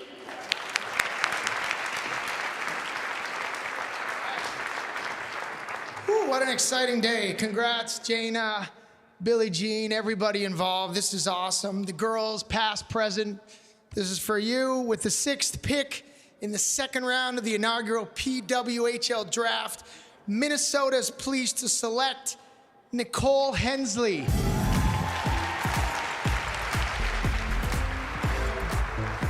Hey, we have our first goalie. Goalie. I wonder who's going to talk about her. Well, not pumped that it's a goalie that was taken. It's a goalie that I've had the privilege of playing with. Nicole Hensley, let me tell you, she was one of my favorite human beings of all time. She's always bringing positive energy, super supportive, and a really great asset to have in the locker room. On the ice, she's an extremely hard worker. She's very good laterally, moving side to side and across the net. She's very quick. She's shown she can be an elite starting goaltender. She's won some big games, won a world championship as a starting goaltender. A little bit of tidbits here. She loves ice cream. Okay. If you notice, on her equipment, she actually has it stitched in. Oh, she loves it that much? Yeah, she loves it that much. I was gonna say, yeah, we all do. Not enough to put it on your equipment, I bet. She's also famous for writing Instagram reviews on anything and everything Reese's Peanut Butter Cup related. So that's a tidbit. Minnesota, stock up on your Reese's Peanut Butter Cups. I got the wrong stats for sure. Because I only have that she made 29 of 32 saves in the gold medal game in 2021. Cheryl. That's awesome. I love it. I love it. No, we want to talk more Reese's Pieces. I love it. Or do you say Reese's Pieces? Oh, no, that's a debate for another day. The it. Lakewood, I love Colorado it. native is with our Anastasia. Nicole, congratulations. You're off to Minnesota. Just how exciting is that to have the privilege and opportunity to add to the state of hockey's franchise and history? Yeah, I'm super excited to be going to Minnesota. Lee, Kelly, Taylor, Kendall, awesome players. I can't wait to be alongside them and see what we can do this year. You're such a pillar of Team USA. What are you hoping to bring to the team? Hopefully, just backstopping the team and being confident back there so they feel confident what they're going to do on the rest of the ice. And, yeah, hopefully it brings some championships to Minnesota. You couldn't hear her, but Shannon Szabados said you were one of her favorite people ever. You just bring so much energy. What are you looking forward to most in the season? First of all, it means the world to me. I love Zab, so shout out Zab. Thank you. Yeah, I don't know. It's just a really exciting day and really excited to be. I live in Minnesota, so really excited to be staying there. So, congratulations and have a great celebratory day. Thank you. Cheers. Andy. Great stuff. Well, she is the first goalie to go in the draft. As we know, quite a few signed during that free agent period. But are you also noticing this is something that's really big when you're putting a team together? You've got to get the X's and O's right. You have to get the characters right, too. Exactly. And I think talking with a lot of the GMs and the coaches, you're building a team from scratch. So the first thing you do is bring in leadership. You bring in people that are going to make the dressing room around them better. And I think Nicole Hensley and some of these names that we've seen are exactly that. Well, things can go off the rails so quickly if you have, a couple of bad eggs. You want to make sure that that locker room chemistry and everything you're building from the ground up works, not just on the ice, but off the ice. Because, again, we're just starting from scratch, What if I was terrible at doing a panel, which I might be, this whole thing might be terrible. But whoever created this did a fine job. I'm calling it an all-star team right now. Well, and Zabby, you have to work in tandem, and you have to be willing to work with a partner. And she's been able to do that with Aaron Frankel, Abby Levy at the last World Championship. So I think it's really important to recognize when you're a goaltender. I mean, she's been a starter, and she's got what it takes. So you're building your team. You're building your team from the net out. She's looking pretty good. And like you said, she's likely going to be their starter. So whoever they bring in behind her, she's going to be a great mentor for them. Yeah, and one quick stat that I found too, I don't have any of the Reese's Peanut Butter Cups or ice cream, but her .946 save percentage over 15 games at Worlds is best all time at the tournament. Shannon Szabados, number 6 all time. There we go. Yes. Yeah. A lot of golds to go with that, though, Zabby. A lot of golds to go with that. All right, well, Cheryl, you're going to go work the floor just a little bit as we get set for round 3 here of the inaugural PWHL draft, this time presented by Sport Check, founding partner of the Professional Women's Hockey League, and now your master of ceremony, Cassie Campbell-Pascal. Well, thank you very much. And no, I am not Tessa Bonhomme. She just had to leave for 5 minutes. Don't worry, everything's okay. She just had to go to her real job and interview someone by the name of Billie Jean King. So I'm the understudy, and I just found out 5 minutes ago that I'm the understudy, but I'm really looking forward to it. So exciting to be here. This is a tough crowd. This is the PWHL draft, first ever. Yeah, I know. I see Vicky Sanahara and Laurie Dupuis sitting. Hey, they're using the sticks that we used to use. Isn't that amazing? To give to the players? It's like a heritage moment, you know, a little straight wooden stick. Yeah, I know you guys know what I'm talking about. All right, read the teleprompter, Cassie. Read the teleprompter. To make the 13th overall pick, please welcome Canadian Women's Para-Hockey National Team members from Brampton, Ontario, Claire Buchanan and Aubrey Clements.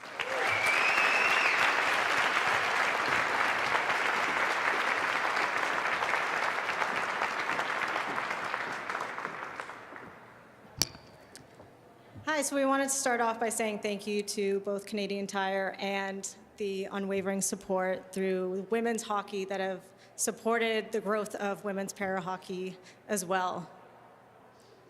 With the first pick in the third round of the inaugural PWHL draft, Minnesota selects Grace Zumwinkle.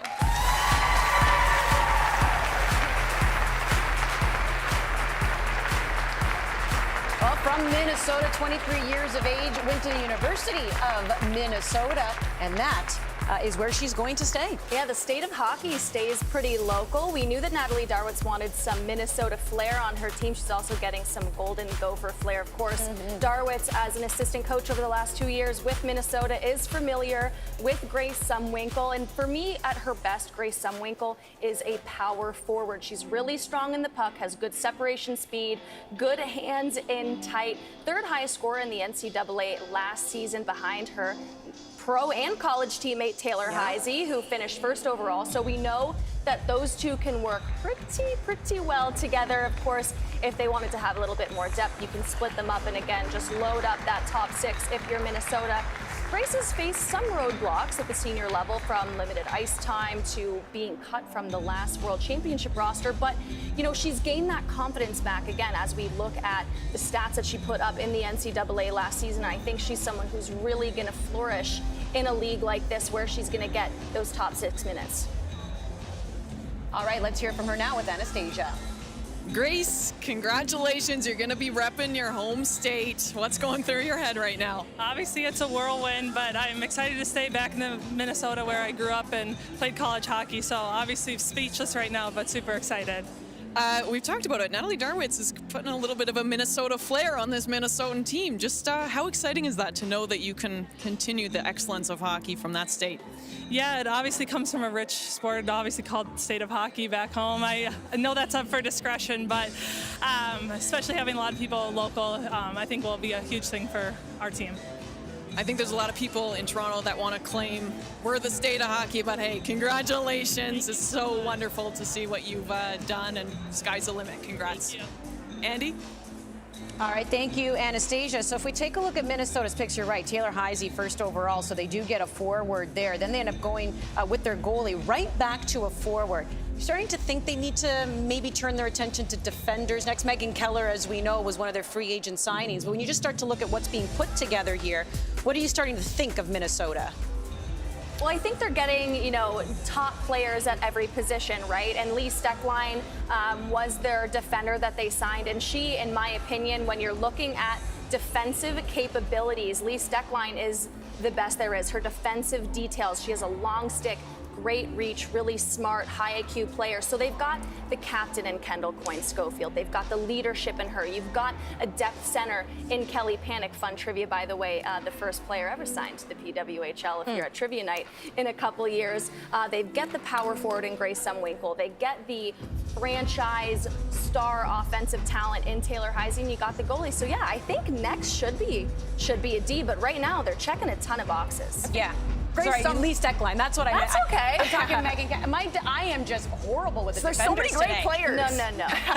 Back to Grace Zumwinkle, though. She's one thing that really stands out, and I asked teammate Haley Scamara about her, and what she said was she plays hard, fast, and her ability to drive the net is unparalleled, which is going to pair nicely with somebody like Kendall Coyne-Schofield. If you have Grace Zumwinkle driving the net, it's going to open up lanes for Kendall Coyne-Schofield and the rest of the team that Minnesota builds around her.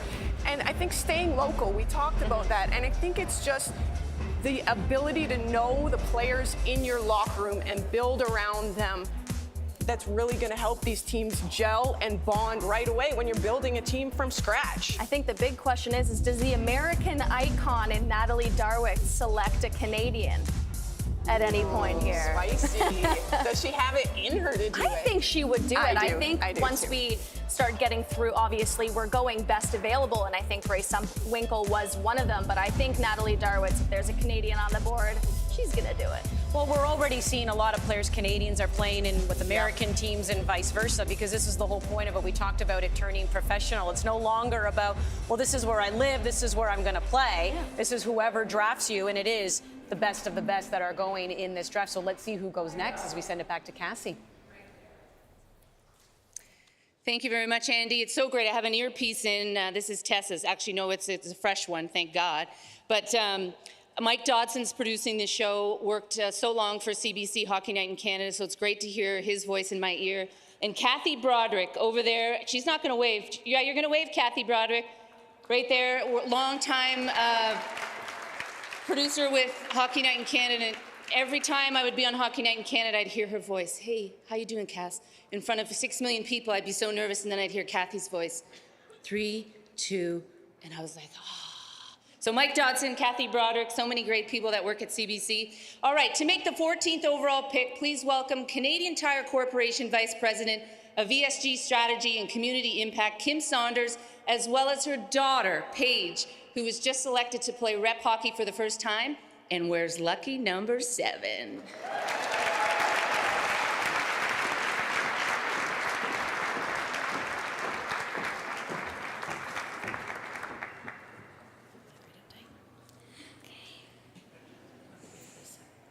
With the second pick of the third round in the inaugural PWHL draft, Toronto selects Kristen Supke.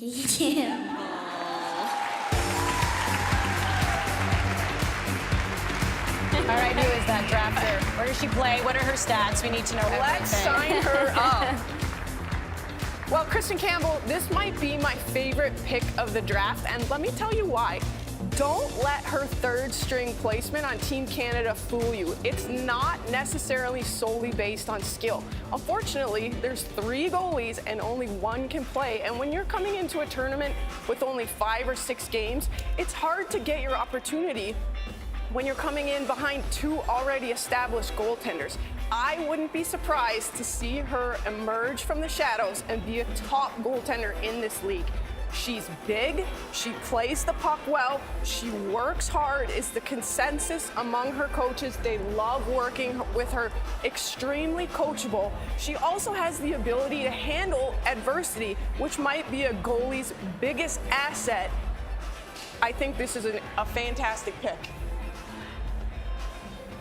Yeah, we'll get to that adversity in just a moment because she's had to face it, that's for sure. But let's hear what she has to say about getting drafted in the PWHL. I think she's still shaking hands and kissing babies. Yes. That's okay. She deserves this moment. But speaking, yeah, there she goes. Oh, it's Cassie. It's Cassie. Stop her. Holding everything up. But you know, if it's not Cassie, it was Cheryl that ran down there somehow to talk to her. All right, so now she's ready to go with Anastasia. Kristen, congratulations. Pack your bags. You're going to Toronto.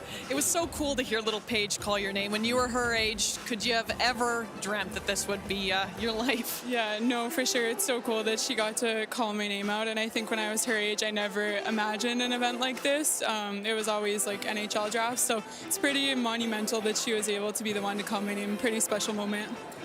Very special moment. How great is it that you get to work so intimately with Gina Kingsbury and Troy Ryan? Of course, you've had great success with them with Team Canada. Yeah, no, for sure. They're amazing. They know how to not only build a great team, but build a great culture. And I'm really looking forward to getting started there and building the best possible team we can. And just, yeah, really excited about it.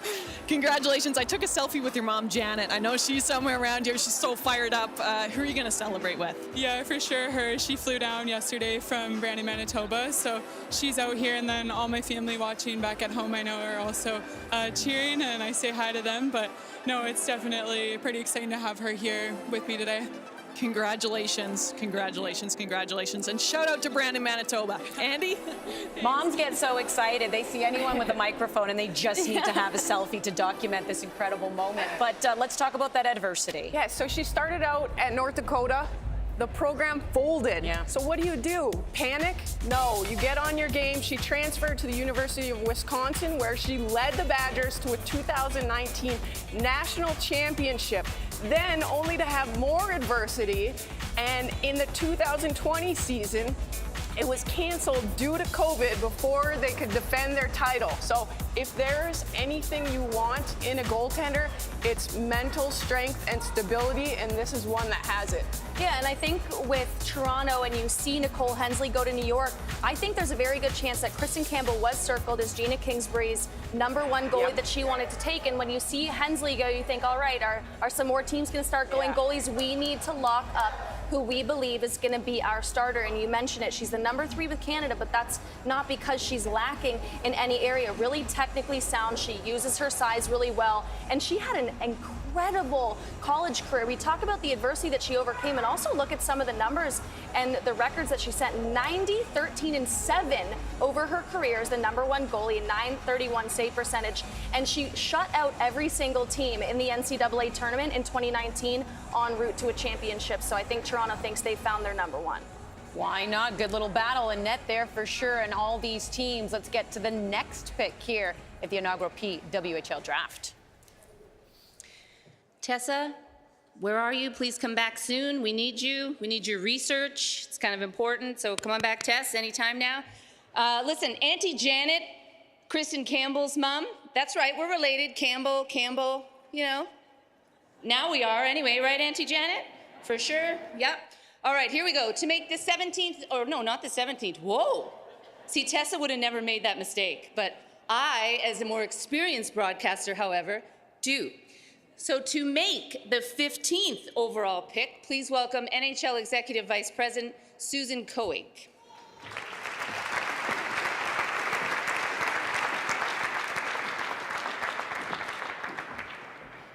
I am honored to represent the NHL today on this historic day for women's hockey. With the 3rd pick in the 3rd round of the inaugural PWHL draft, Boston selects Jamie Lee Rattray.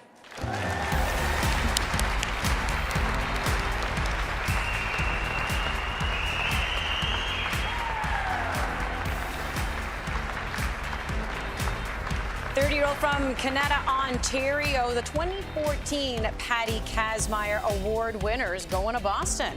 I have actually conflicting feelings about this because I would have loved to see Jamie Lee Rattray go to Ottawa, go to her hometown. However, I love that Jamie Lee Rattray is going to Boston because I think it's a really smart pick by this organization. And Danielle Marmer, we've heard her talk a lot, and the big things that she wants, she knows that all these players that are available in this draft through all 15 rounds are talented. They've got the skill, but do they have the head and do they have the heart? And what that means is once that talent goes away, do they have the hockey sense? Do they have the fortitude and the courage to leave it all on the ice? And I don't know if there's a player who that describes more than Jamie Lee Rattray. She's a Swiss Army knife with the Canadian national team with game-changing talent. She could play 7 minutes a game and still get the game winner in the biggest moment for her national team. I think this is just great by Boston. Let's hear from Jamie. Jamie, I think you had one of the loudest cheers. You hugged everyone. Everyone is so excited. You are just such a fan favorite for just the versatility and utility of your play. How excited are you to add your skills to this Boston lineup? I'm excited. I think it's a great city. I mean, hockey's been such a history there. So, and obviously some familiarity with having Courtney Kessel as the head coach. I was fortunate to be a teammate of hers, and I'm excited to join that group. And I'm just excited. I think that's the only really word I have right now, and I'm looking forward to it. What's on your to-do list for the next 5 months?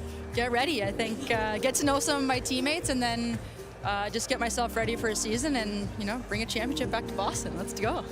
Simple, hey?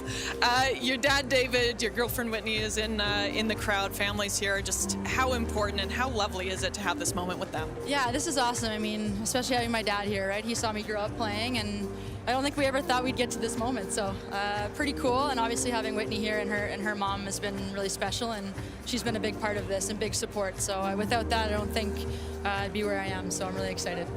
Congratulations, Jamie. So excited to see what you do in Boston. Thank you so much. Cheers. Andy. Olympic and world champion. And I mean, even sooner than that, I know we keep saying 5 months. The hope is obviously January 1st. We heard Jayna Hefford say that in our pregame show, but training camp starts in November. Let's go. I think they're hoping it tomorrow. Puck drop. Let's go. I'm fired up. That's how excited they are. But yeah, for sure, that'll start in November. And it's just a reminder, we know 90 players will be drafted today, but those who go undrafted automatically become free agents, and they can get invited to these training camps. And in fact, a lot of these teams have spots available purposely to sign free agents. Yep, so every team is going to have, by the time this is done with the 15 rounds and the 3 signings, if my math is correct, that's going to be 18 players, and they have to bring 28 to camp, 23 make the active roster. So they're really making sure that there's going to be room for players to go in and try to win a spot out of camp. Maybe you didn't get drafted, but that doesn't mean that your professional career is over. They're absolutely going to get a shot. Yeah, don't ask me to do math and don't ask me to name the defenders today. I think you were great. You were absolutely fabulous. I think you're doing great too. You got the shout out from Billie Jean King. You can mess up a defender's name. I should have just stopped right there. Yeah, you're like, you know off the set and said, I'm done. I retired, got the actually. race for Billie Jean. I am just out of here. But you know who's killing it? Give yourself a little bit more love, Cassie. We love having you up there as our MC. Over to you again. Thank you so much, Andy. Andy Petrillo's in my ear. You guys can't hear, but I can hear. Listen, there's a couple presenters coming up that are former teammates of mine, really, really special people. I would have drafted them maybe like 10th or 11th overall, maybe, I don't know. Maybe, I don't know, in the first round, maybe the 3rd round.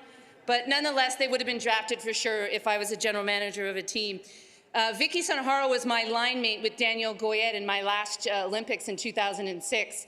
And our team called us the old dogs because our combined age was 110.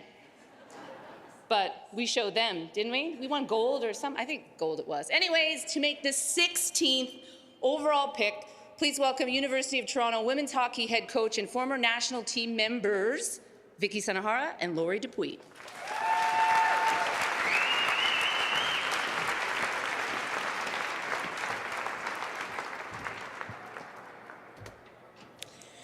Hi, everybody. Thanks for having us. We were actually hoping that we could get drafted maybe for one day to retire our jerseys or something like that. But no, what an honor it is to be here. This is a dream come true for the both of us. With the 4th pick in the 3rd round of the inaugural PWHL draft, New York selects Jessie Eldridge. Jessie Eldridge, a forward out of Barrie, Ontario.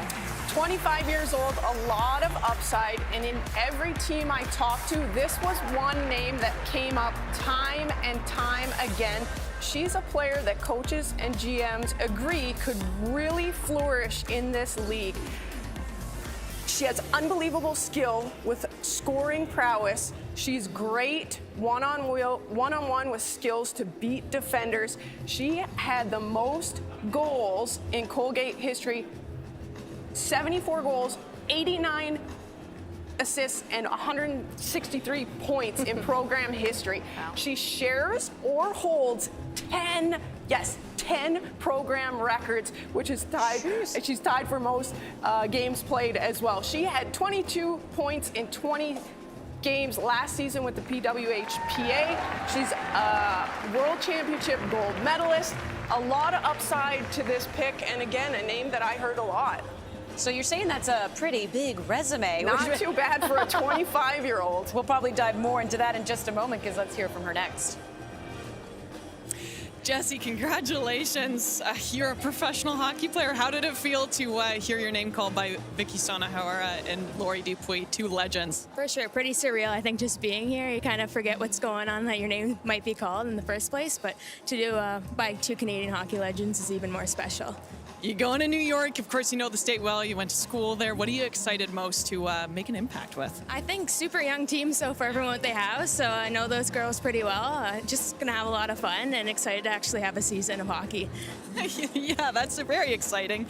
Your dad, Dwayne, is a coach in the Provincial Women's Hockey League.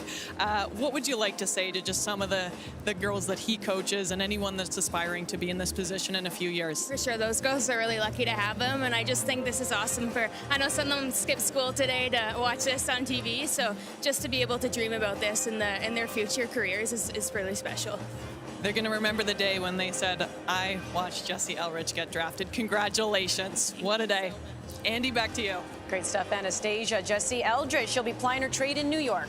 Yeah, I really like this pick by New York. Jesse Eldridge, as Shannon mentioned, she has a lot of offensive upside. She's still pretty young, 25 years old, a right shot, plays the natural right wing, and she's got that offensive upside, but she's also a pain to play against. She is really good, as we can see here, on the rebound. She was one of the best players in the PWHPA last season at getting to the net front, staying there and cleaning up the mess. And you know what that goes pretty well with is a naturally gifted goal scorer like Alex Carpenter. If Carpenter is not going to just beat the goalie clean, Jesse Eldridge is going to be right there to pick up the rebound. She's also really strong on the forecheck. The only player in the PWHPA last season with more forecheck chances created was Abby Rock, who's also on New York. So that team is going to score a lot of goals, and they're going to be really tough to play against. You know, she's young, just 25 years of age, but even she has a history of being a young girl in Barrie and not having a girls' team and having to move to Toronto in order to make that happen. So it's not just women in their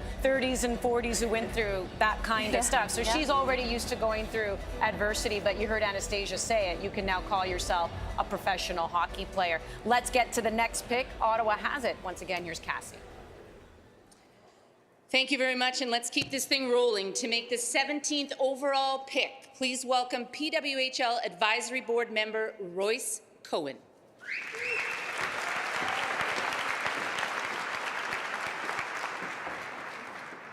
I just want to thank all women's hockey fans who are here and watching us at home. Please follow us on social media at PWHL Official. You can go to our website, thepwhl.com.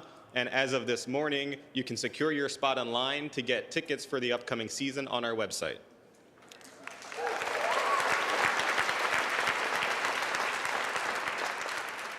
With the 5th pick in the 3rd round of the inaugural PWHL draft, Ottawa selects Jinsey Dunn.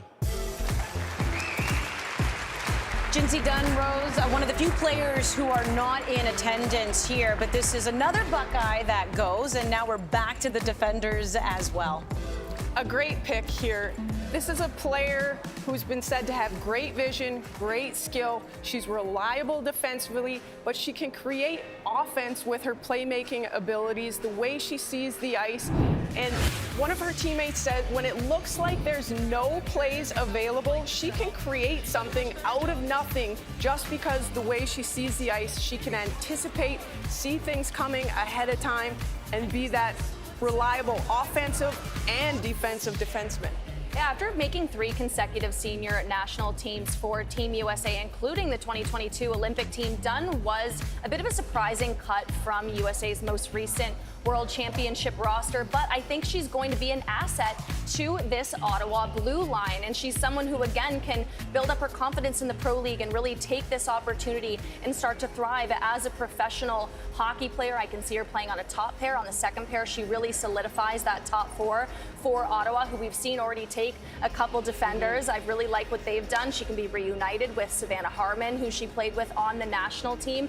And she's someone with a ton of dimension to her game. She's a bit of a rover. You can put her as that offensive defender if you want her to activate in the zone. She's a really good skater, but she can also be someone who goes in and locks things down. But I know at Ohio State, she was very active in the O-zone. So Ottawa, they've got Savannah Harmon, Jinsey Dunn, Taking two really the American defensemen. 2 American defenders and 2 really good offensive American defenders. So I think Ottawa seems like they're going to be winning some games like 6-5. It's not a 1-0 hockey game in Ottawa. I love talking about the lineage and family and so-and-so's, you know, mom, dad played hockey or did this, whatever. Her father loves to call what she's accomplished a miracle on ice because he's like, me and the mom, we don't skate.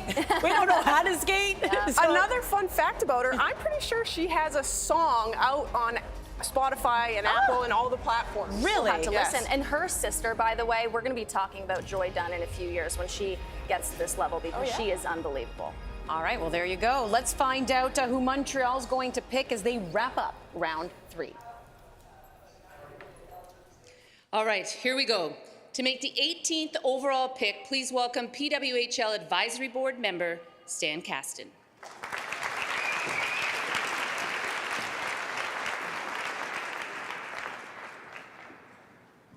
Thank you, everyone who's here today and who's watching around the country. And thanks to Royce for reminding people where they can get their tickets for this upcoming season. With the 6th pick in the 3rd round of the inaugural PWHL draft, Montreal selects Maureen Murphy.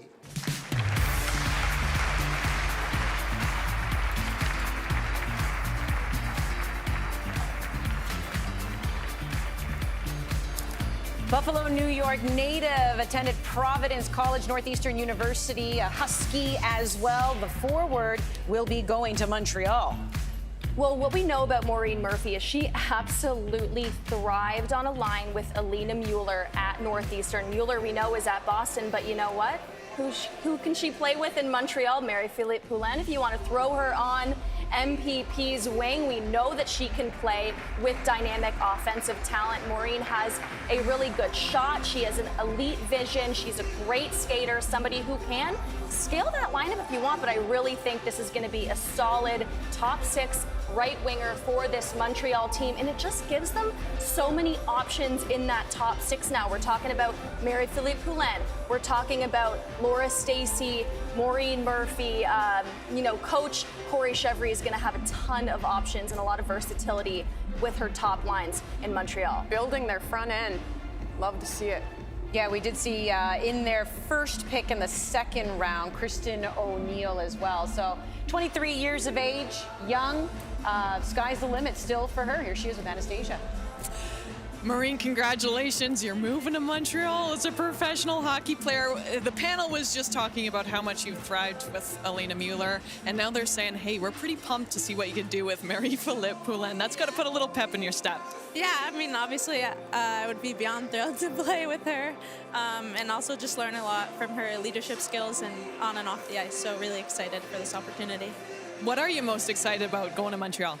I guess I should try to learn some French, but I don't know, just to experience a different culture, a different team, just to play professional hockey as a whole. I think it's really exciting. I saw you give a hug to some family. Who's in the crowd, and how are you going to celebrate? I have my parents here and then a friend from home, but I guess we'll just go out to dinner and kind of figure out next steps. Congratulations. This is your first French lesson. Merci beaucoup. You're going to enjoy Montreal. Congratulations. Andy? La Belle Provence, and she's hoping to be belle on the ice. Absolutely. And Maureen Murphy, she's a high energy forward who can make an impact all over the ice. That paired with her really effective shot that elevated her to the top of the NCAA over the last few years. 55 points in 33 games last season. One of the top forwards in college. Again, on that line with Alina Mueller and Chloe Aurore, someone we haven't seen yet, French national team member. Think she could go pretty soon. But when we're talking about Maureen Murphy, again, ranked one of the top forwards last few years, and she was a finalist for the Patty Kazmaier Trophy last season as one of the top players in women's college hockey. She's going to Montreal with Poulin, and don't be fooled, Murphy. Poulin did not speak any English, or at least not very well when I first played with her in 2010. So you got a great leader there. I'm sure she'll give you some tips on and off the ice. Love it. We're getting set for round 4 of the inaugural PWHL draft. This round is presented by Pro Hockey Life, founding partner of the Professional Women's Hockey League. Let's get round 4 started with Cassie.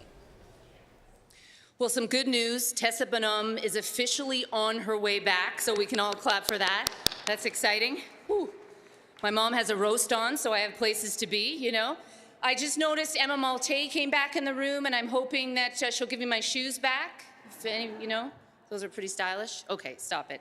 To make the 19th overall pick, please welcome Hockey Canada President and Chief Executive Officer, Kathy Henderson.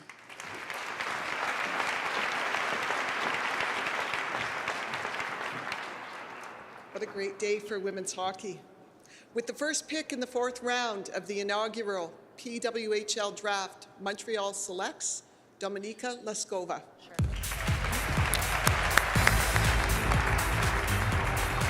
All right, here we go. Another European from Prague, the Czech Republic, Dominika Laskova, will find herself plying her trade in Montreal.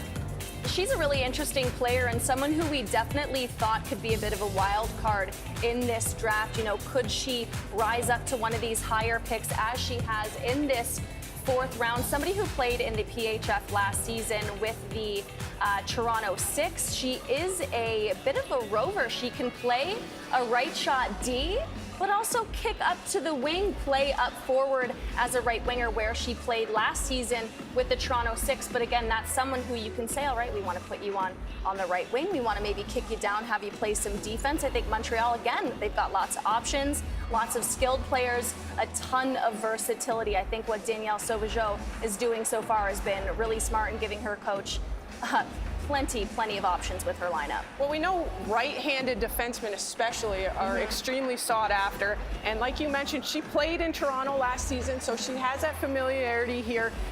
We were thinking if a Czech player was going, it was going to go to Ottawa. Yeah, Carla McLeod is like, oh. Yeah, she's not happy right now. Well, Carla McLeod, who is the head coach of Ottawa, was also the coach of the Czech team, so she knows her well. But she's going to be going up against her old coach, Anastasia, catching up with the latest pick. Dominika, congratulations. You're packing your bags and you're going to be a professional hockey player from Montreal. How does it feel? It's amazing, thank you. But I was just telling on the stage, I guess I have to start speaking French now. Un peu. It's not gonna be good. I'm not very good in languages. It took me 7 years to learn English, so I guess now I have to start Duolingo or something like that. Well, Anne-Renée Desbiens and Marie-Philippe Poulin are going to be very good French teachers, and they're going to be great teammates. So what are you most excited for hockey in Montreal? I'm looking forward to playing with the best players in the world, and obviously being from a small country, and this is a huge accomplishment for everybody, and I just hope that more girls from a small country as the Czech Republic can make it to this huge level of hockey, and I'm super proud of everyone over here, and I hope all the girls in Czechs who are here and who are in the draft gonna get to experience what I just did. I hope so too. Congratulations. Andy. She's part of a great program in the Czech Republic, two-time world bronze medalist recently in 2022 and 2023. I mean, I just wouldn't be surprised if we see more players out of that country making it into the PWHL. Absolutely. There's so much talent coming out of that program. And when we think of who's really built that up, yes, it's the players. They've got the skill set. They've got the goods, but the coach, Carla McLeod, she has been unbelievable, and she has a track record of taking programs and really building them up quickly. We saw her do it with Team Japan, and then we saw her do it most recently with Team Czechia, and she's done so well with it that she's got a new contract extension through to the 2026 Olympics. Carla McLeod, she's going to lead that team, and as we see with Dominika Laskova here, I'm so impressed by all these defenders who can just jump up and play forward, and all these forwards who can just play back on D. I'm sorry I got sidetracked by looking at the highlights here, but when we think of Carla and we think of Ottawa, who's coming up next, they're on the clock, you've got to think that Carla's going to start going, all right, let me start putting the word in, get some more Czech flavor in Ottawa. Yeah, well, and it's also worth noting, because you mentioned going back and coaching national teams, that the PWHL had made a point of taking a break during international, so Olympics and World Championships. The pro games will stop and allow the players to be able to do that. Oh, another little switcheroo. Let's get back to Tessa with the next pick. I'm back. Cassie wasn't lying. Her mother does have a roast on, and I officially made her late for dinner. So Eunice, I am so terribly sorry, but she will be getting there. Just turn the temp down a little bit, maybe. But we're going to keep the temp cranked here. We're going to make the 20th pick, and here to do that is the Director of Women's National Team Programs for USA Hockey, Katie Million.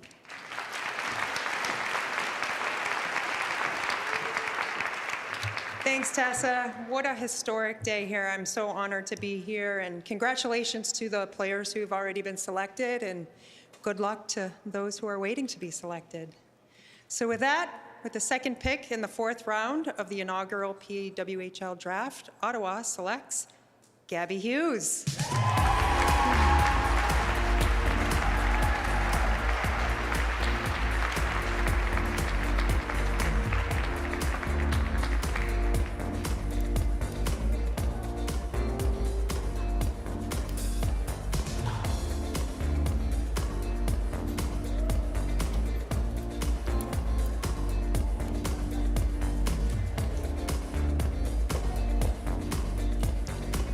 her eventually in that crowd of family and friends giving their congratulations. Gabby Hughes, a Minnesota native from the University of Minnesota Duluth. Yeah, there she is, Gabby Hughes. She is a complete player, elite offensively and defensively. She played on the wing in the World Championship debut with Team USA, but in the PWHL, I think she could be a really reliable middle six, two-way, 200-foot center. She's really strong on the puck, good in the face-off circle. She can stick handle out of trouble, deceptive shot, really excellent passer. I think she's quick, aggressive, a real puck hound. And again, that 200-foot game is just going to make her so valuable for this Ottawa team in all situations.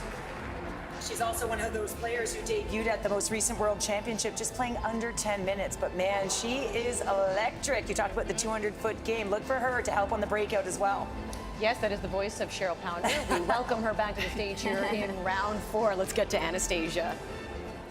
Gabby, congratulations. You're going to Canada's capital. You are a professional hockey player for Ottawa. Just what's going through your head right now? There's so much going through my head. I'm just so excited that my name got called and that I get to be a part of this league and be here for the first ever draft of the league, and a lot of adrenaline pumping, and I'm just so honored and grateful. Head coach Carla McLeod motivates everyone. What are you excited to get from her, just taken from such a legend? I'm just excited to learn from her and get that motivation, and I know that she's going to make me the best version of myself on and off the ice, so I'm really excited to see what she can do for me in my life. Lino Lakes, you're the pride of Lino Lakes. Who would you like to give a quick shout out to? All my Hughes family and friends. I just want to say hi and thank you guys for watching. Thank you and congratulations. Thank you so much. Andy?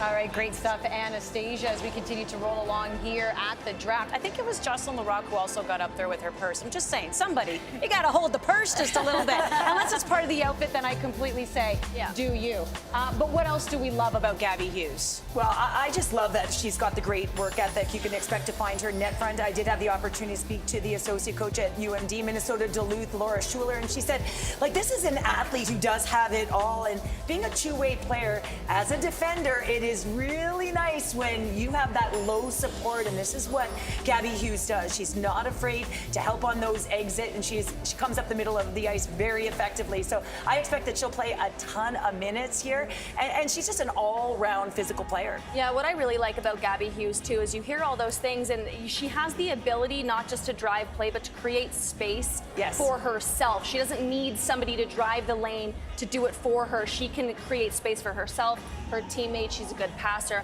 good shooter. Again, she's just got it all. And she came up pretty clutch a couple times for University of Minnesota Duluth as well, and a real humanitarian as well. This is one of those players who you hear about it all the time. She's about as good a person as she is off the ice as she is on the ice. Yeah, really a big advocate, obviously, of mental health. And there was a young player, Sophie Whelan, she's talked about it before, who took her own life in July of 2021 and has started a camp and has started advocacy for that and is very much involved. 23 years of age to already have that kind of empathy is something that's really special.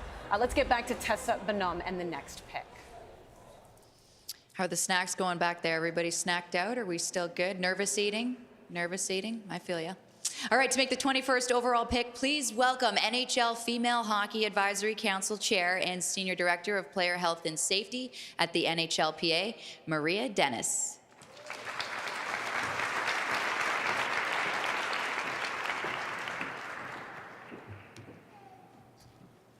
As a longtime supporter of women's hockey and on behalf of the NHL Players Association, our membership, all of our NHL players are so proud to support you on this historic day. And I have chills, and I'm nervous for you too, but anyway, congratulations to everyone in this room. With the third pick in the 4th round of the inaugural PWHL draft, New York selects Chloe Arard.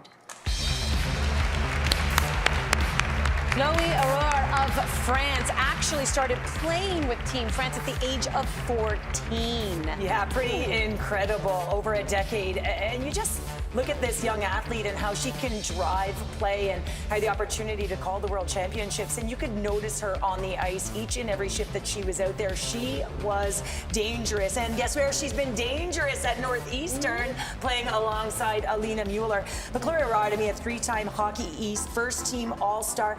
One of the things about her, she's got great hands and vision, but she also can lead that breakout with the exit because she has those hands. I mean, she can skate, she can get to the middle of the ice, but one of the things that I love about her grittiness, she's not afraid to get net front and near the paint, and you got to pay the price to get there, but when she does, she knows how to convert.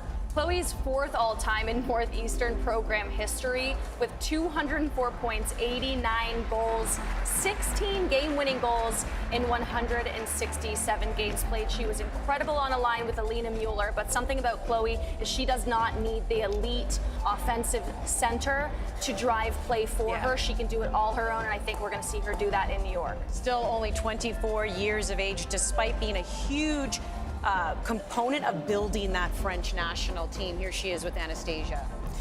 Chloe, félicitations. You are going to New York as a professional hockey player. I mean, just what excites you most for puck drop? It's exciting. It's been stressful back there, but you know, I'm so grateful and thankful to be selected by New York. I'm excited to start the season in November. Yeah, training camp coming up in a few weeks. What's on your to-do list? I think right now just go back home, celebrate with family and friends, and then start training hard to be ready for camps in November. It's a historic day, but it must be extra special to you just knowing how many dreams you've birthed being a professional ice hockey player from France. Yeah, for sure. It's been a lot of work and sacrifices, and being the only French player here, you know, it's a bigger inspiration for me, and I hope the younger French player will believe in their dream too. Congratulations. Thank you for everything you do.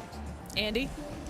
It is a huge moment because, you know, even when we talk about the NHL and you have players that are from countries that maybe are not always represented at the NHL, we know how important that is and how they can become superstars back home. You have to wonder if this is going to be the case for Chloe as well. I really hope so. And this is a player we talked a lot about before the draft. We knew she was going to go somewhere in these higher rounds. She's one of the most sought-after players coming out of college. As mentioned, she's been on the national team since 14 years old. Imagine the amount of wealth, knowledge, and experience she is going to bring to that dressing room in New York. That's an invaluable pickup.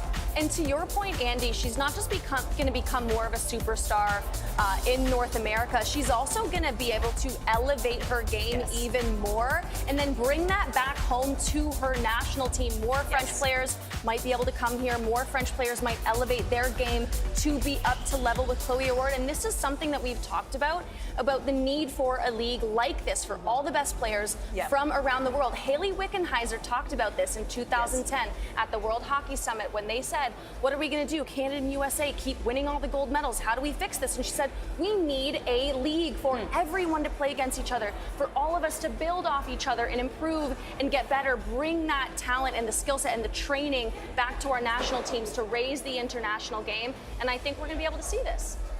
Yeah. It's pretty incredible. No, I was just going to say, Iya Gavrilova came over from Russia and played at UFC. And remember, when she went back to her national team and explained what the Hayley Wickenheisers of the world did on a day-to-day basis. Oh, Danielle Marmer of Boston is getting ready to make the next pick.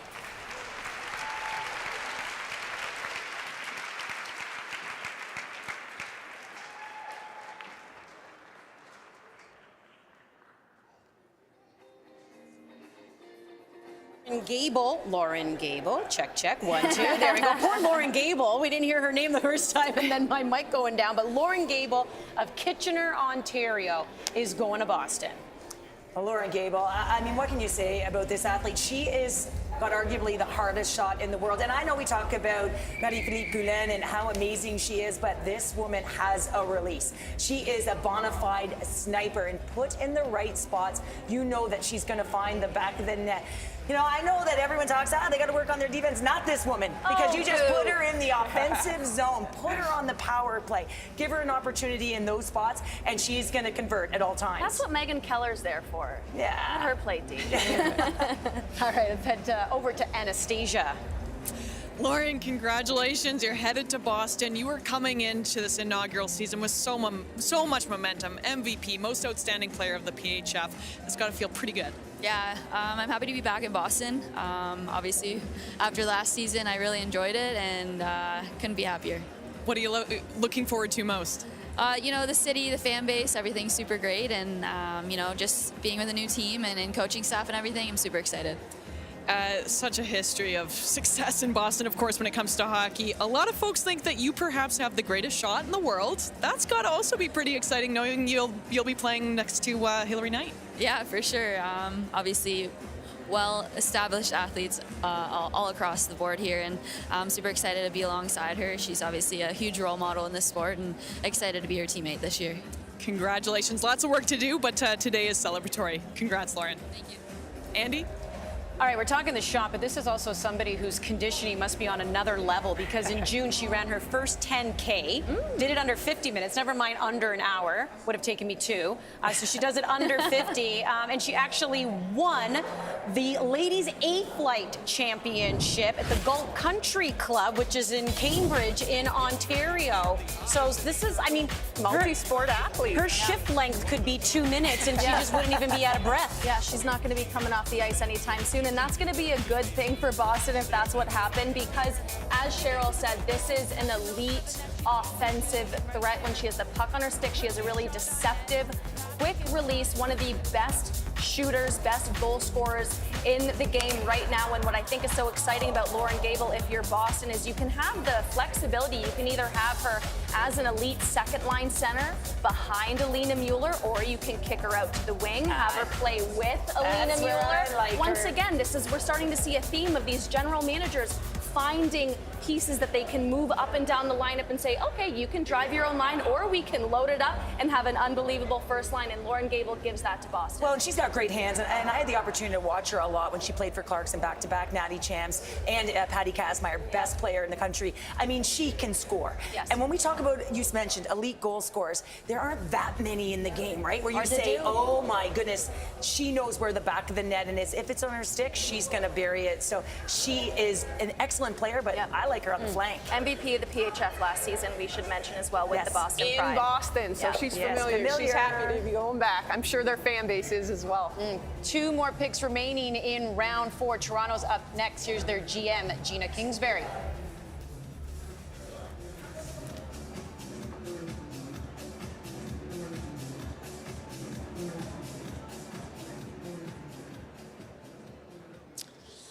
With the 23rd pick in the 4th round, Toronto is beyond thrilled to draft Natalie Spooner.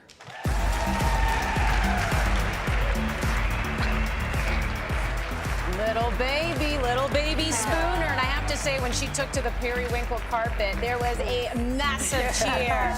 You knew it was Natalie Spooner in the middle of that crowd. She's been such a star in the women's game for such a long time. And again, we're starting to look at some of these players who are into their 30s, and the fact that they get to have this opportunity to extend their career, extend their prime. It's so exciting. I'm so glad that young hockey fans who've grown up watching Natalie Spooner at the national team, they can just go down the road wherever their venue is. We don't know yet, but they can just go down the road. They don't have to try to get to the Olympics or World Championships or watch on TV. They're going to get to go and see Nat Spooner, who, when she's at her best, is one of the most dominant power forwards in the game. It's a great pick for Toronto, and oh my gosh, look at the baby. These are the types of moments you love as well. She's with our Anastasia Busis. Natalie Spooner, you have done it all, you have won it all, you have seen it all, but today has got to be a pretty special place in your heart, knowing that you're going back to Toronto. I couldn't ask for anything more. I love the city, it's home for me, and to be around my family, it worked out perfectly. Worked out perfectly. Your husband, Adam, baby Rory, right behind us. Just how special is it to have family and friends and all the support here? It's so special. I think they've seen it, all the hard work we've put in, and the roller coaster of what has been women's hockey, and now to be here on this historical day and to be drafted. It's a dream come true, and I just can't wait to get going on the ice. A lot of people have been candid and said, I never dreamt of being a professional hockey player. You growing up in Scarborough. Could you ever have imagined this? And for any kid that's watching, what would you like to say to them? you know, I dreamt of playing in the NHL because I had 3 older brothers. So I think it will be really amazing for all the little girls that will get to watch us and now have the dream of playing professional women's hockey and, you know, not have to just do the same as your brothers and think, you know, I'm going to play for the Toronto Maple Leafs now. They'll be able to play in the PWHL. Congratulations. Cannot wait to watch you do what you do, Spooner. Thanks so much. Andy. And I mean, this is somebody who is an absolute physical force as well. She's a world and Olympic champion. I have 2 fur babies, so I don't know what it's like to have to bounce back just 1 month later after giving birth, being on the ice, and then competing at the 2023 World Championships. Yeah, Incredible. you know, I tried to do it, Andy. I tried to do it, but I was not successful getting back on the national not team. easy. So nice reminder there. But I mean, just Natalie Spooner. I mean, the energy she brings to any group that she's with, and I know Zabby can talk to that. But when you talk about her, you also have to look at her and the way she drives the net. When she drives the mid lane, you're a defender, you're backing up with her. And guess what? You're backing up with her. Guess what? There's a whole lot of ice that opens up now in the middle. And when you're playing with top players in the world, they know how to bang it home. She does too, because she's a power forward. When she finds that rebound, guess what? She'll bury it in the paint. She's really good, like you mentioned, driving the net. But my favorite part about Natalie Spooner is her net front play. Yeah. I think she's Yes. the best in the world. 1A, 1B with Hillary Knight, similar style in front of the net. But she's the kind of player that understands it's not good enough to just go to the net and stand there. She literally acts like a goalie. She would stay after practice with us and mimic us as the puck went across the crease, because she understood if I see what the goalie sees, I'm probably in the goalie's eyes taking that away, and it's an incredible, invaluable skill to have. And a nuisance if you're the goalie that she's Exactly. blocking. Or a defender. Try, I dare you. All right, let's get to Minnesota, who has the final pick here in round 4. Their GM, Natalie Darwitz.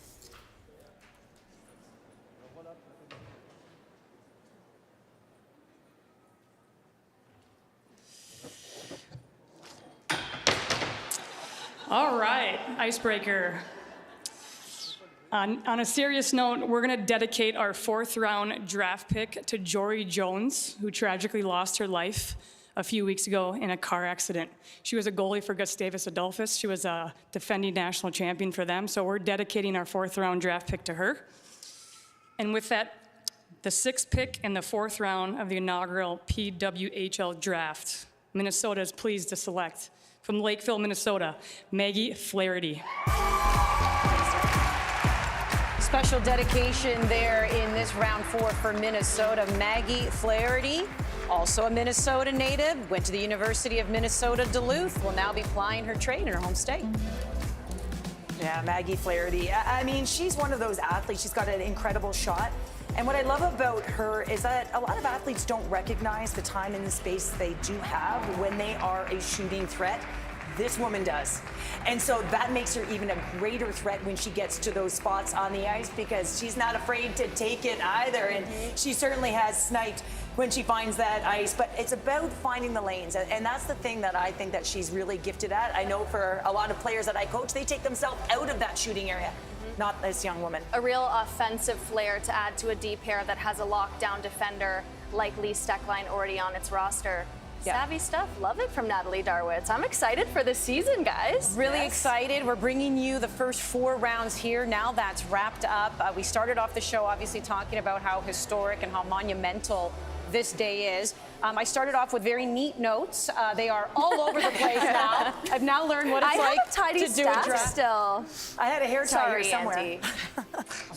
I'll talk to you when the cameras are off. But Cheryl, I'll come back to you once again. And now that you're seeing the picks, we've seen some interviews where they can't wipe the smile off their face. We've seen some emotional interviews. We've seen family get emotional as well. What so far has this day meant?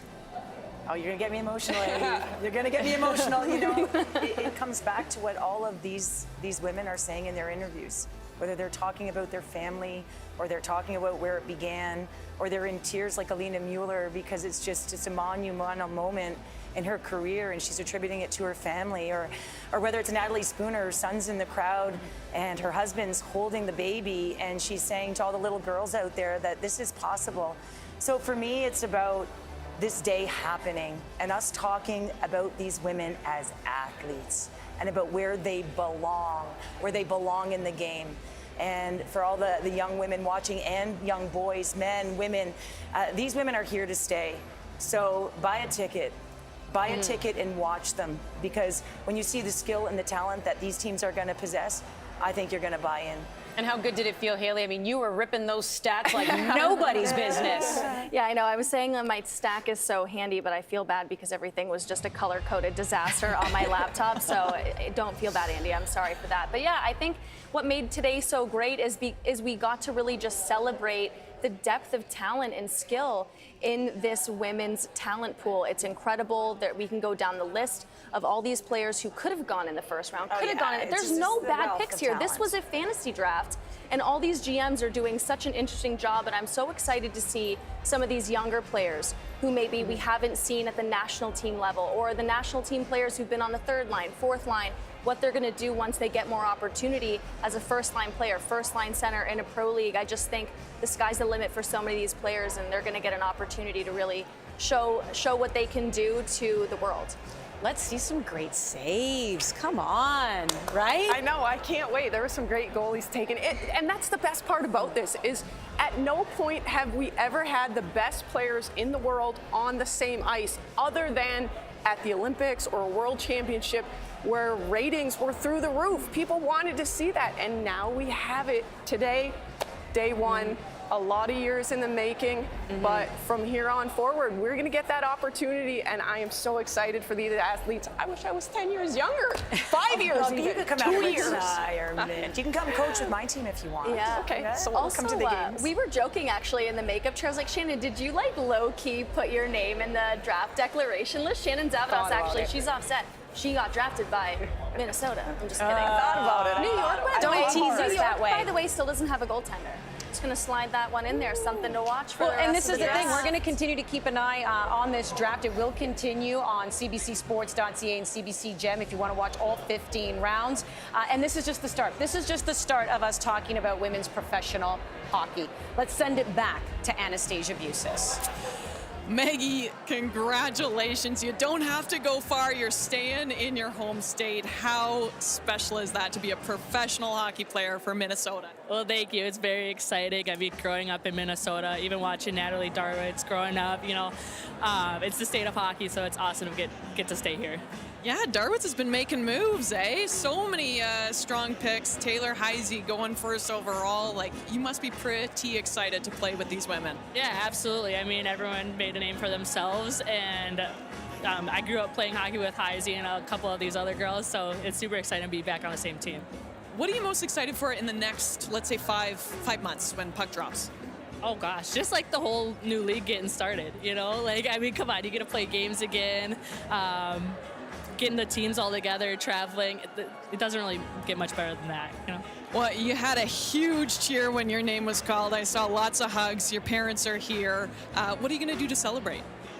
Well, we actually have to catch a flight back home tonight, but spend time with my family, get to see the grandparents, tell them about the good news, and just go from there, hang out with family. Just go from there. Quickly, what would you say to any young girl, boy who wanted to be a professional ice hockey player? Work hard and have fun, There we go. Hey, congratulations. Thank you so much. What a great day. Andy, let's go. Well, Anastasia, a special day. The players, of course, make it that way. But earlier we had Billie Jean King on. We also saw Brian Burke as well. And joining me now is Stan Kasten, who's on the board as well for this PWHL. There are so many other people behind the scenes who have helped make this happen. We want to give that recognition. You've been a part of the sports world for a very long time. When you took on this task of creating this professional league for women, what excited you about it? I didn't know it was possible. There's so much to do to find a place for women to play that was professional, the way professional elite athletes have always deserved to be treated, but it wasn't quite up to their standards. And so we set out talking to a lot of women, going through a collective bargaining agreement, getting to understand what they needed. And I was told we couldn't get it done for this year. I couldn't be done. And yet here we are. So I couldn't be prouder of everyone involved and for all of us for what we have done. Well, in the sports world, how often do you hear no and you just say, wait a second, there's always a way? Yeah, I hear no a lot. Yeah. But I tell people, one of my partners, my main partner, Mark Walter, is a can-do guy, which makes me a must-do guy. And he said he wanted to get this done, so Stan, would you do it? I said, yeah, I'll try. But you're right about the amount of, consulting with players as well, because even when it comes to the original 6 cities and where you decided to play, venues obviously being a huge part of where you can play, but there was just a lot of research done on where the markets are, to your point about a CBA being ratified, consultation with players. I mean, there was just a lot of collaboration. Well, the preliminary stuff took 6 months, and we got to July 1 when we finally made a deal. But now what do? We don't have a league, we don't have teams, we don't have logos, we don't have names, and so we had to start from a blank sheet of paper. From the day of our agreement to our first game in 6 months, that's an insanely short amount of time to do all this. But here we are with a phenomenal show today, and thank you to everyone who participated. This is world-class, major league in every way, exactly what our athletes have always deserved, and now I think they're going to get it. Training camp, we know, starts in November. How does it make you feel knowing that already people want to know, what are the names? Where can we buy jerseys? Yeah. People are ready because they want to hop on board. They want to get involved. Well, the only answer I can give you for today is the first day you can put down deposits to get tickets for your favorite city. How about that? I love that. But we don't have any of that. And some of that involves lawyers and consultants and stuff like that. That stuff will take a little longer, but the important stuff, getting the players onto teams, getting them onto the ice, that we sped up and did as quickly as possible. And we are ready to go. We're going to go to camp in about 6 weeks, 8 weeks, and then we're going to have our first game right around New Year's, right around the corner, but we're going to get there.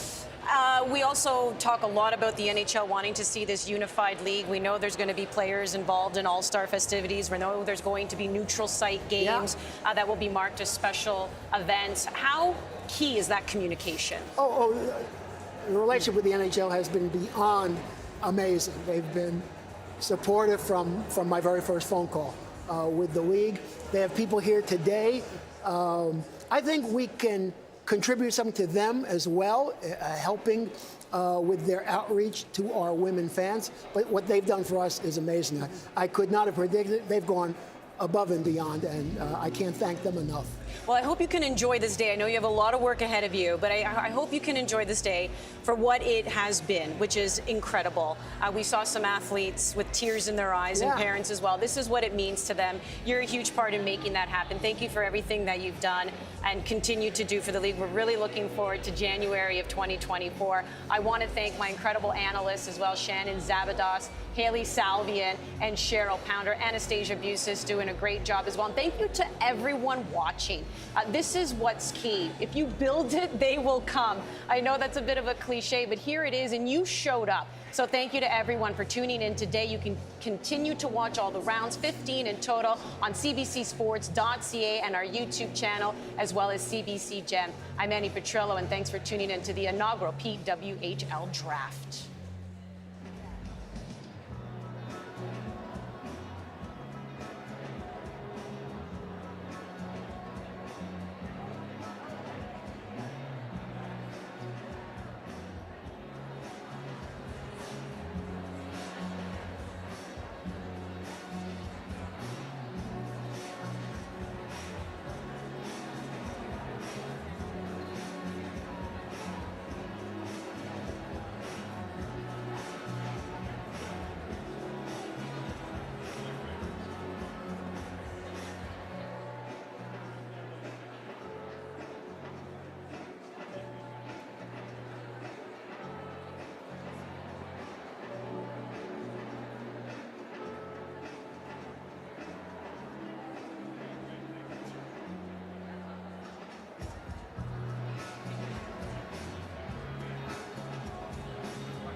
Awesome. Well, hopefully everybody had a great break. What an exciting day for women's hockey. Super excited to be on the stage with our 3 free agents and our GM, Natalie Darvich. And we're gonna take an international player, so switching the language. So vitoskierroksella ensimmäinen varaus on Laitilasta Suomesta Susanna Tapani.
All right, to make the 26th overall pick, we're going to welcome back Toronto GM Gina Kingsbury, as well as her 3 free agent signings, Sarah Nurse, Renata Fast, and Blair Turnbull.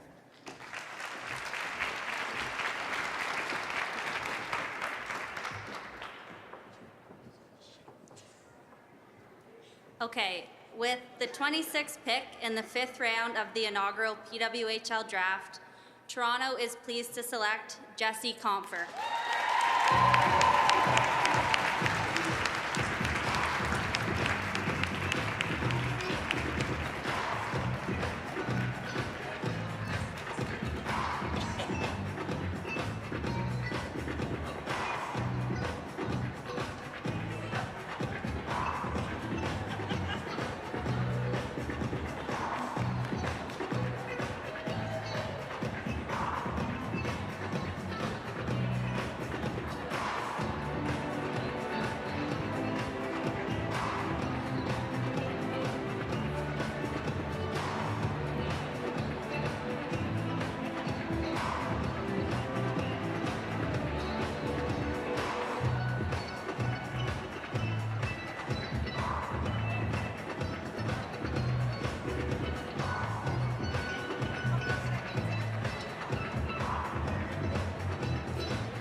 Cruising along to make the 27th overall pick, please welcome Boston GM Danielle Marmer, and she's joined by two of their first 3 free agent signings, Erin Frankel and Megan Keller.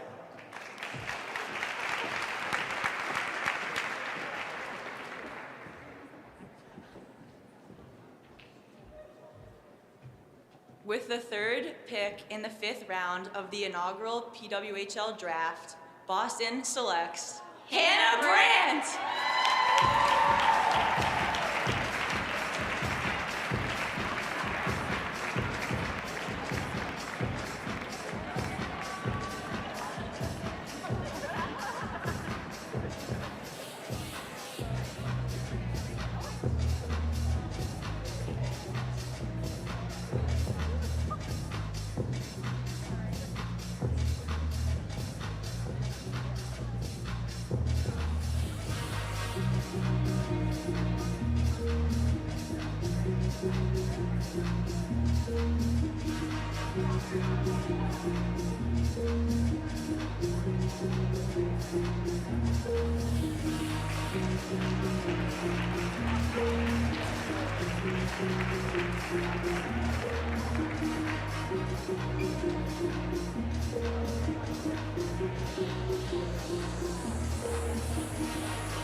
They're just congregating. I'm just going to make sure they're ready. To make the 28th overall pick, please welcome New York GM Pascal Daou. He's joined by their first 3 free agent signings, Abby Rock, Micah Zandy Hart, and Alex Carpenter.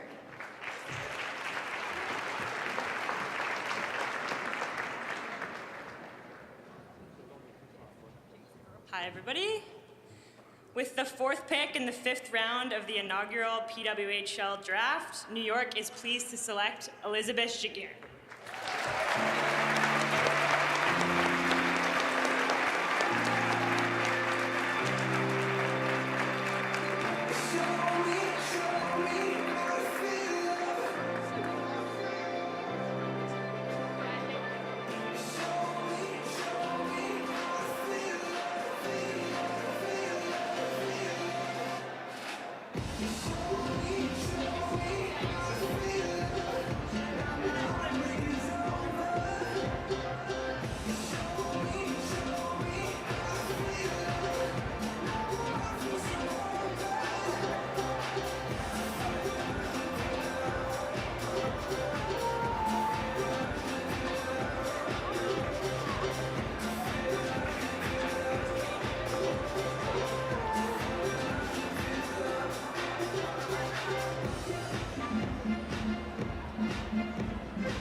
I don't know if anybody's paying attention to the rock, paper, scissors that's happening on who has to make the read or the call, but to make the 29th overall pick, we're going to welcome Ottawa GM, excuse me, we have Pascal Daou, it's not in there, joined by their first 3 free agent signings, Emily Clark, Emmeryn Smashmeyer, and Brianne Jenner. Who lost the rock, paper, scissors? Jenner?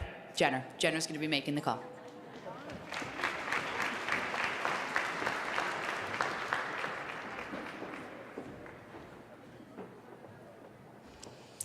Hi, everyone. With the 5th pick in the 5th round of the inaugural PWHL draft, Ottawa is pleased to select Haley Skimura.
All right, to make the 30th overall pick, we're going to welcome Montreal's GM Danielle Sauvageau with her 3 first free agent signings in Marie-Philippe Poulet and Renée Desbiens. I see you lost the rock, paper, scissors. And Laura Stacey.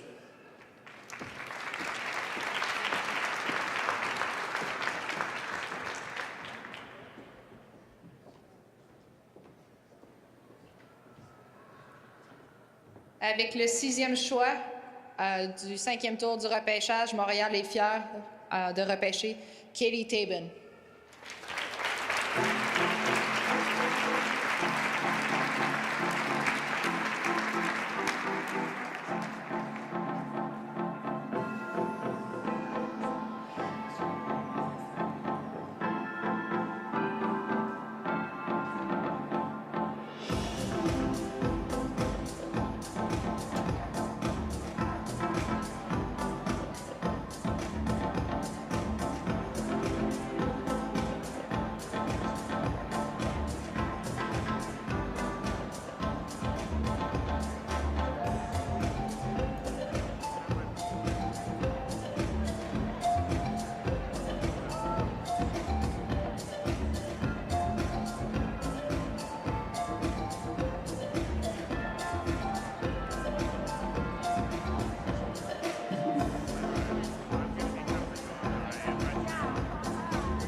Just so everybody knows, Montreal has called the timeout to take further time to discuss their next pick.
Wow, it's kind of scary up here, actually. Nice. All right. So with the first pick in the 6th round of the inaugural PWHL draft, Montreal selects Kennedy Marchment.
With the second pick in the 6th round of the inaugural PWHL draft, Ottawa selects Daryl Watts.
With the third pick in the 6th round of the inaugural PHL draft, New York is pleased to select Corrine Schroeder.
With the 4th pick in the 6th round of the inaugural PWHL draft, Boston's pleased to select Jessica DiGirolamo.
Toronto has decided to take a timeout to further discuss their next pick, so we will wait on them.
With the 35th pick in the 6th round, Toronto is pleased to draft Callie Flanagan.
With the sixth pick in the sixth round, Minnesota is pleased to select from the Ohio State, Claire DeGeorge.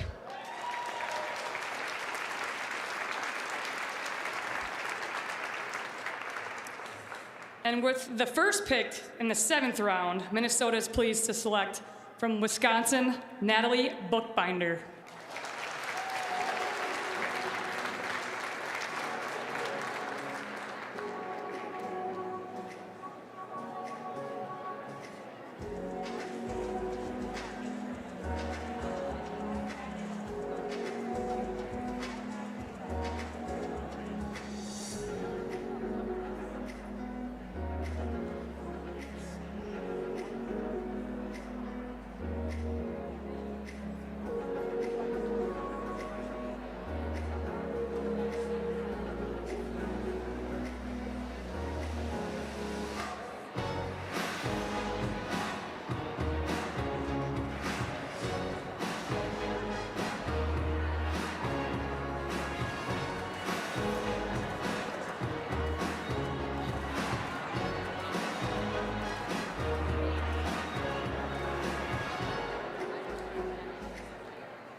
With the 38th pick, Toronto is pleased to draft Victoria Bach.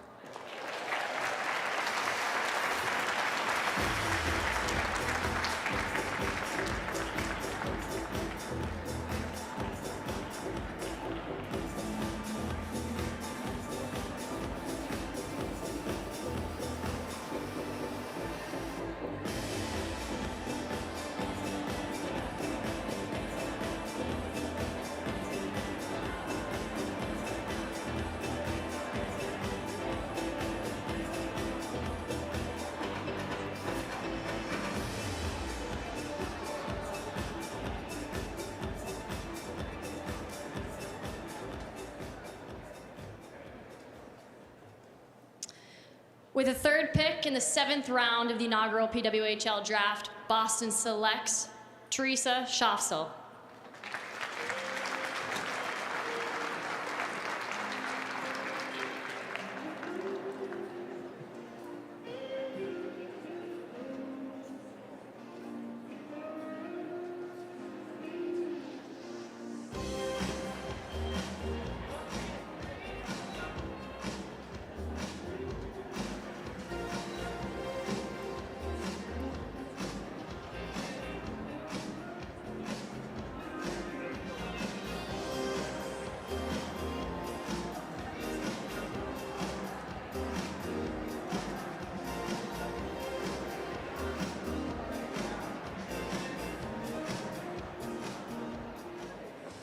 All right.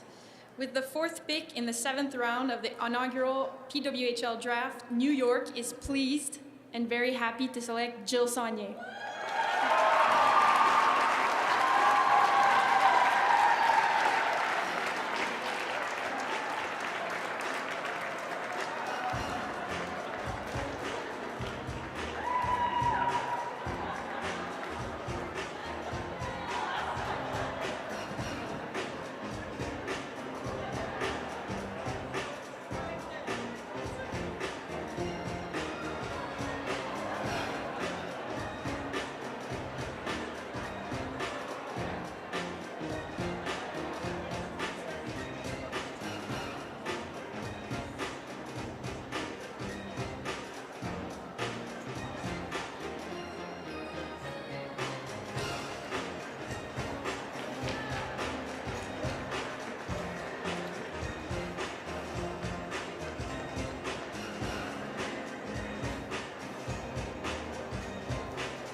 With the 5th pick in the 7th round of the inaugural PWHL draft, Ottawa is pleased to select from Czech, Aneta Taylorova.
With the 6th pick in the 7th round of the inaugural PWHL draft, Montreal selects Teresa Vanisova.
With the first pick in the 8th round in the inaugural PWHL draft, Montreal selects Madison Bizzle.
With the second pick in the 8th round of the inaugural PWHL draft, Ottawa is pleased to select from Czech, Katerina Mrazova.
With the third pick in the 8th round of the inaugural PWHL draft, New York is pleased to select Brooke Hobson.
With the 4th pick in the 8th round of the inaugural PWHL draft, Boston is pleased to select Emily Brown.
With the 47th pick, Toronto selects Brittany Howard.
With the 6th pick of the 8th round in the inaugural PWHL draft, Minnesota is pleased to select Denisa Krzova.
Hi again. With the first pick in the 9th round, Minnesota is pleased to select Sydney Morin.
With the 50th overall pick, Toronto selects Ali Monroe.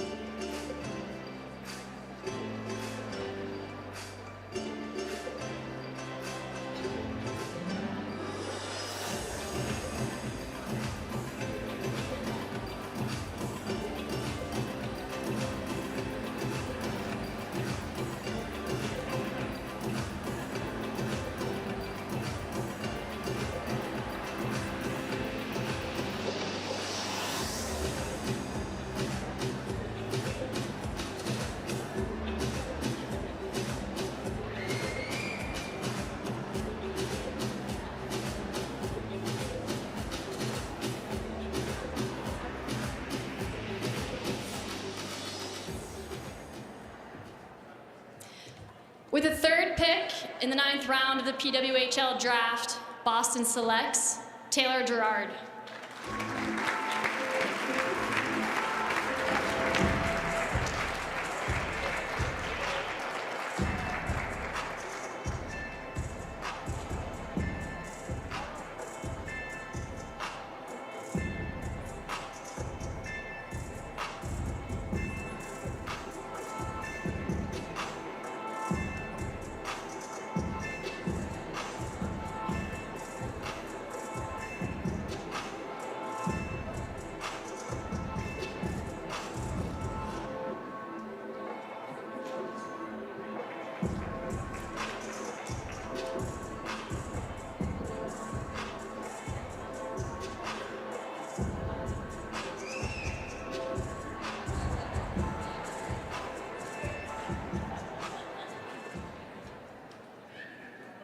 With the 4th pick in the 9th round, she used to be my greatest enemy. New York is proud to select, New York est fier de sélectionner Jade Darny-Landry.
With the 5th pick in the 9th round, Ottawa selects Zoe Boyd.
All right, needed some moral support up here. Avec le 6e choix de la 9e ronde, Montréal est fier de sélectionner Gabrielle David.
Here we go again. Avec le premier choix de la 10e round, Montréal est heureux de sélectionner Maud Poulin-Lebel.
With the second pick in the 10th round of the inaugural PWHL draft, Ottawa selects Kristen Della Rovere.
With the third pick in the 10th round, New York is pleased to select Peyton Levi.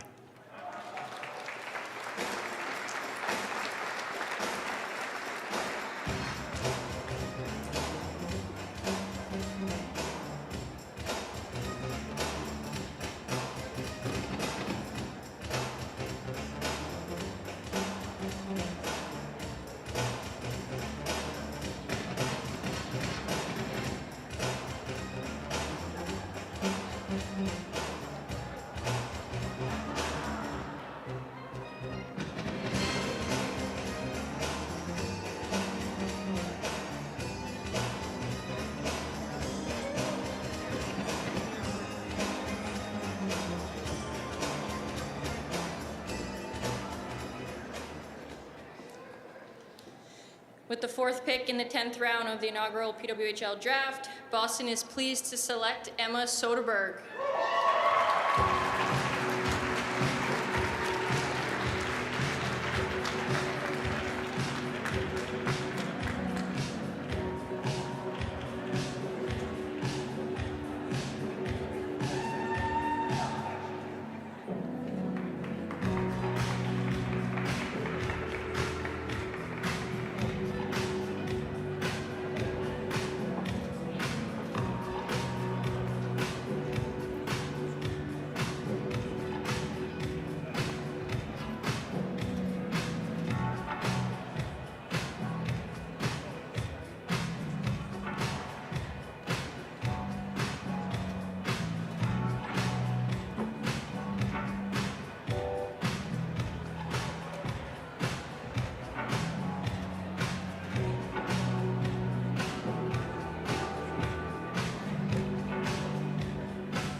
With the 59th overall pick, Toronto selects Melissa Channel.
With the 6th pick in the 10th round of the inaugural PWHL Draft, Minnesota selects Sophie Coonan-Shaver.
In the 11th round, Minnesota selects Amanda Levier.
the 62nd pick, Toronto picks Maggie Connors.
With the third pick in the 11th round of the inaugural PWHL draft, Boston is pleased to select Sophie Shirley.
With the fourth pick in the 11th round of the inaugural PWHL draft, New York is pleased to select New York native Abby Levy.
With the fifth pick in the 11th round, Ottawa is pleased to select Lexi Agia.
With the 6th pick in the 11th round of the inaugural PWHL draft, Montreal selects Jillian Dempsey.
With the 67th pick overall in the inaugural draft of the PWHL, Montreal is pleased to select Claire Dalton.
With the second pick in the 12th round of the PWHL draft, Ottawa selects Sandra Abstrader.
With the third pick in the 12th round of the inaugural PWHL draft, New York selects Olivia Zafuto.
With the fourth pick in the 12th round of the PWHL draft, Boston is pleased to select Cheyenne Darkangelo.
With the 71st pick, Toronto selects Rebecca Leslie.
With the 6th pick in the 12th round, Minnesota selects Michaela Kaba.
With the first pick in the 13th round of the inaugural PWHL draft, Minnesota selects Liz Shepers.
With the second pick in the 13th round, Toronto selects Hannah Miller.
With the third pick in the 13th round, Boston's pleased to select Emma Buckles.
The fourth pick in the 13th round, New York is pleased to select Kayla Vespa.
With the fifth pick in the 13th round, Ottawa selects Amanda Boulier.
With the 78th overall pick in the 13th round of the inaugural PWHL draft, Montreal is pleased to select Elaine Chuli.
Avec le premier choix de la 14e ronde, Montréal est très fier de sélectionner Anne-Sophie Bété.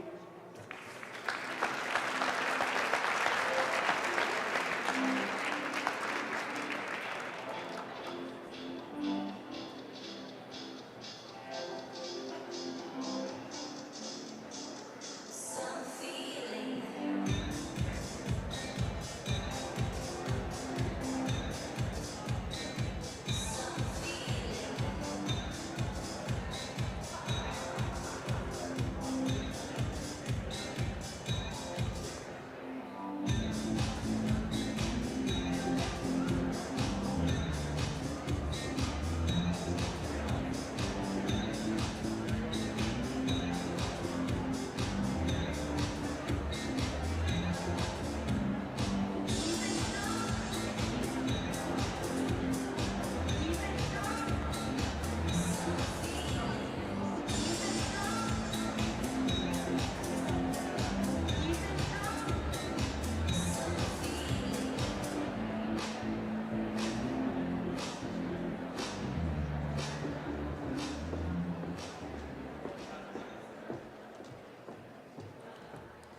With the second pick in the 14th round of the inaugural PWHL draft, Ottawa is pleased to select Katrin Lonergan.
With the third pick in the 14th round of the inaugural PWHL draft, New York selects Emma Woods.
The fourth pick in the 14th round in the PWHL draft, Boston is pleased to select Tatum Skaggs.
the 5th pick in the 14th round, Toronto selects Alexa Basco.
With the 6th pick in the 14th round of the inaugural PWHL draft, Minnesota is pleased to select Minttu Tuominen from Espoo, Finland.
With the final pick for Minnesota, Sid Broe.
With our final pick of the 15th round, Toronto picks Olivia Knowles.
With our final pick in the PWHL draft, Boston is pleased to select Jess Healy.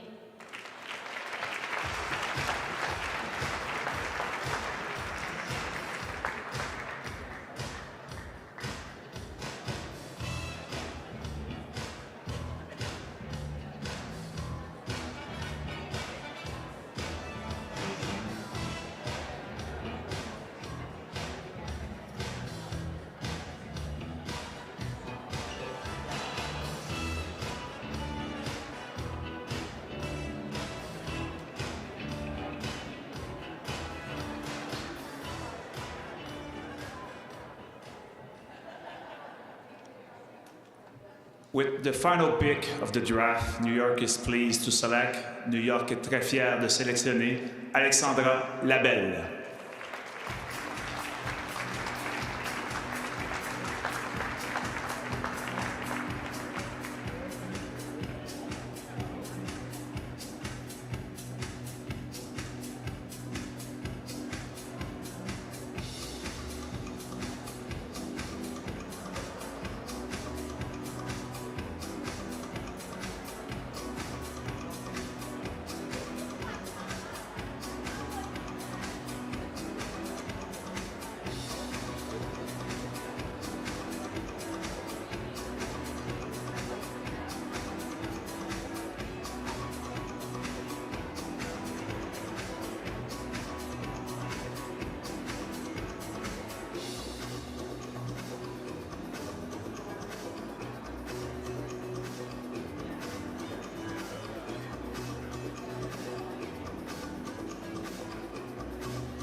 With the 5th pick in the 15th round, Ottawa is pleased to select Audrey Ann Villette.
Well, this is it. This is the last pick of the day. Not to say that I would like to congratulate all players that were picked today, and I also would like to give a big hug to the one that has not been selected today. There will be obviously the free agency period, but I'm asking you to keep playing the game, this unbelievable game. This is an historical, obviously, day. A big hug to you. So Montreal for our 90th pick in the 15th round of this inaugural draft. Montréal est très heureux de sélectionner pour notre 90, le 90e pick from Sweden, Lena Youngblom.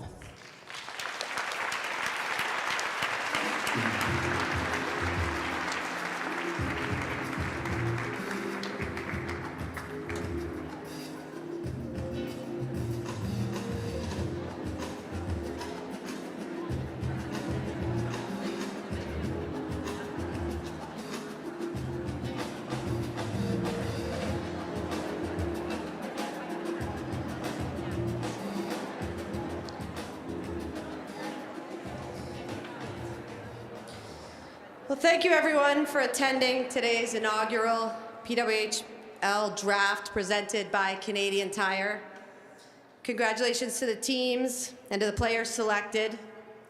But most importantly, congratulations to everyone here today, as well as the hundreds of thousands of fans watching at home, as you have all and will continue to play an important role in the growth of women's hockey.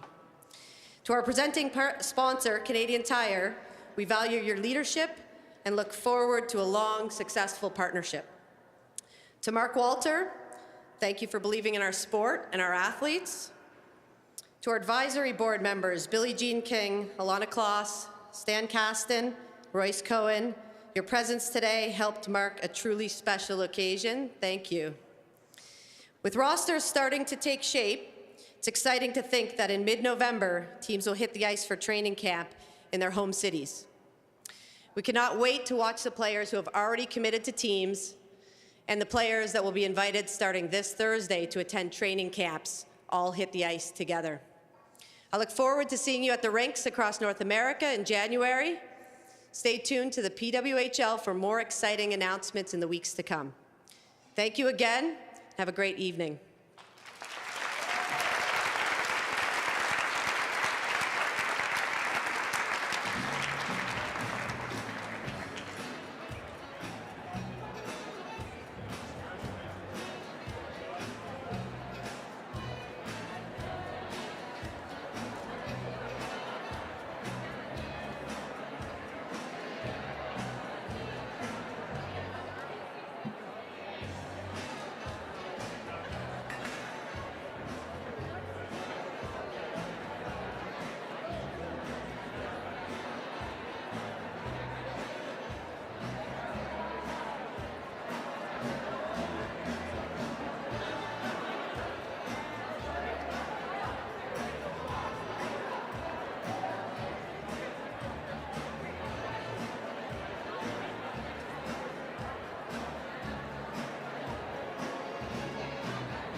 program has ended.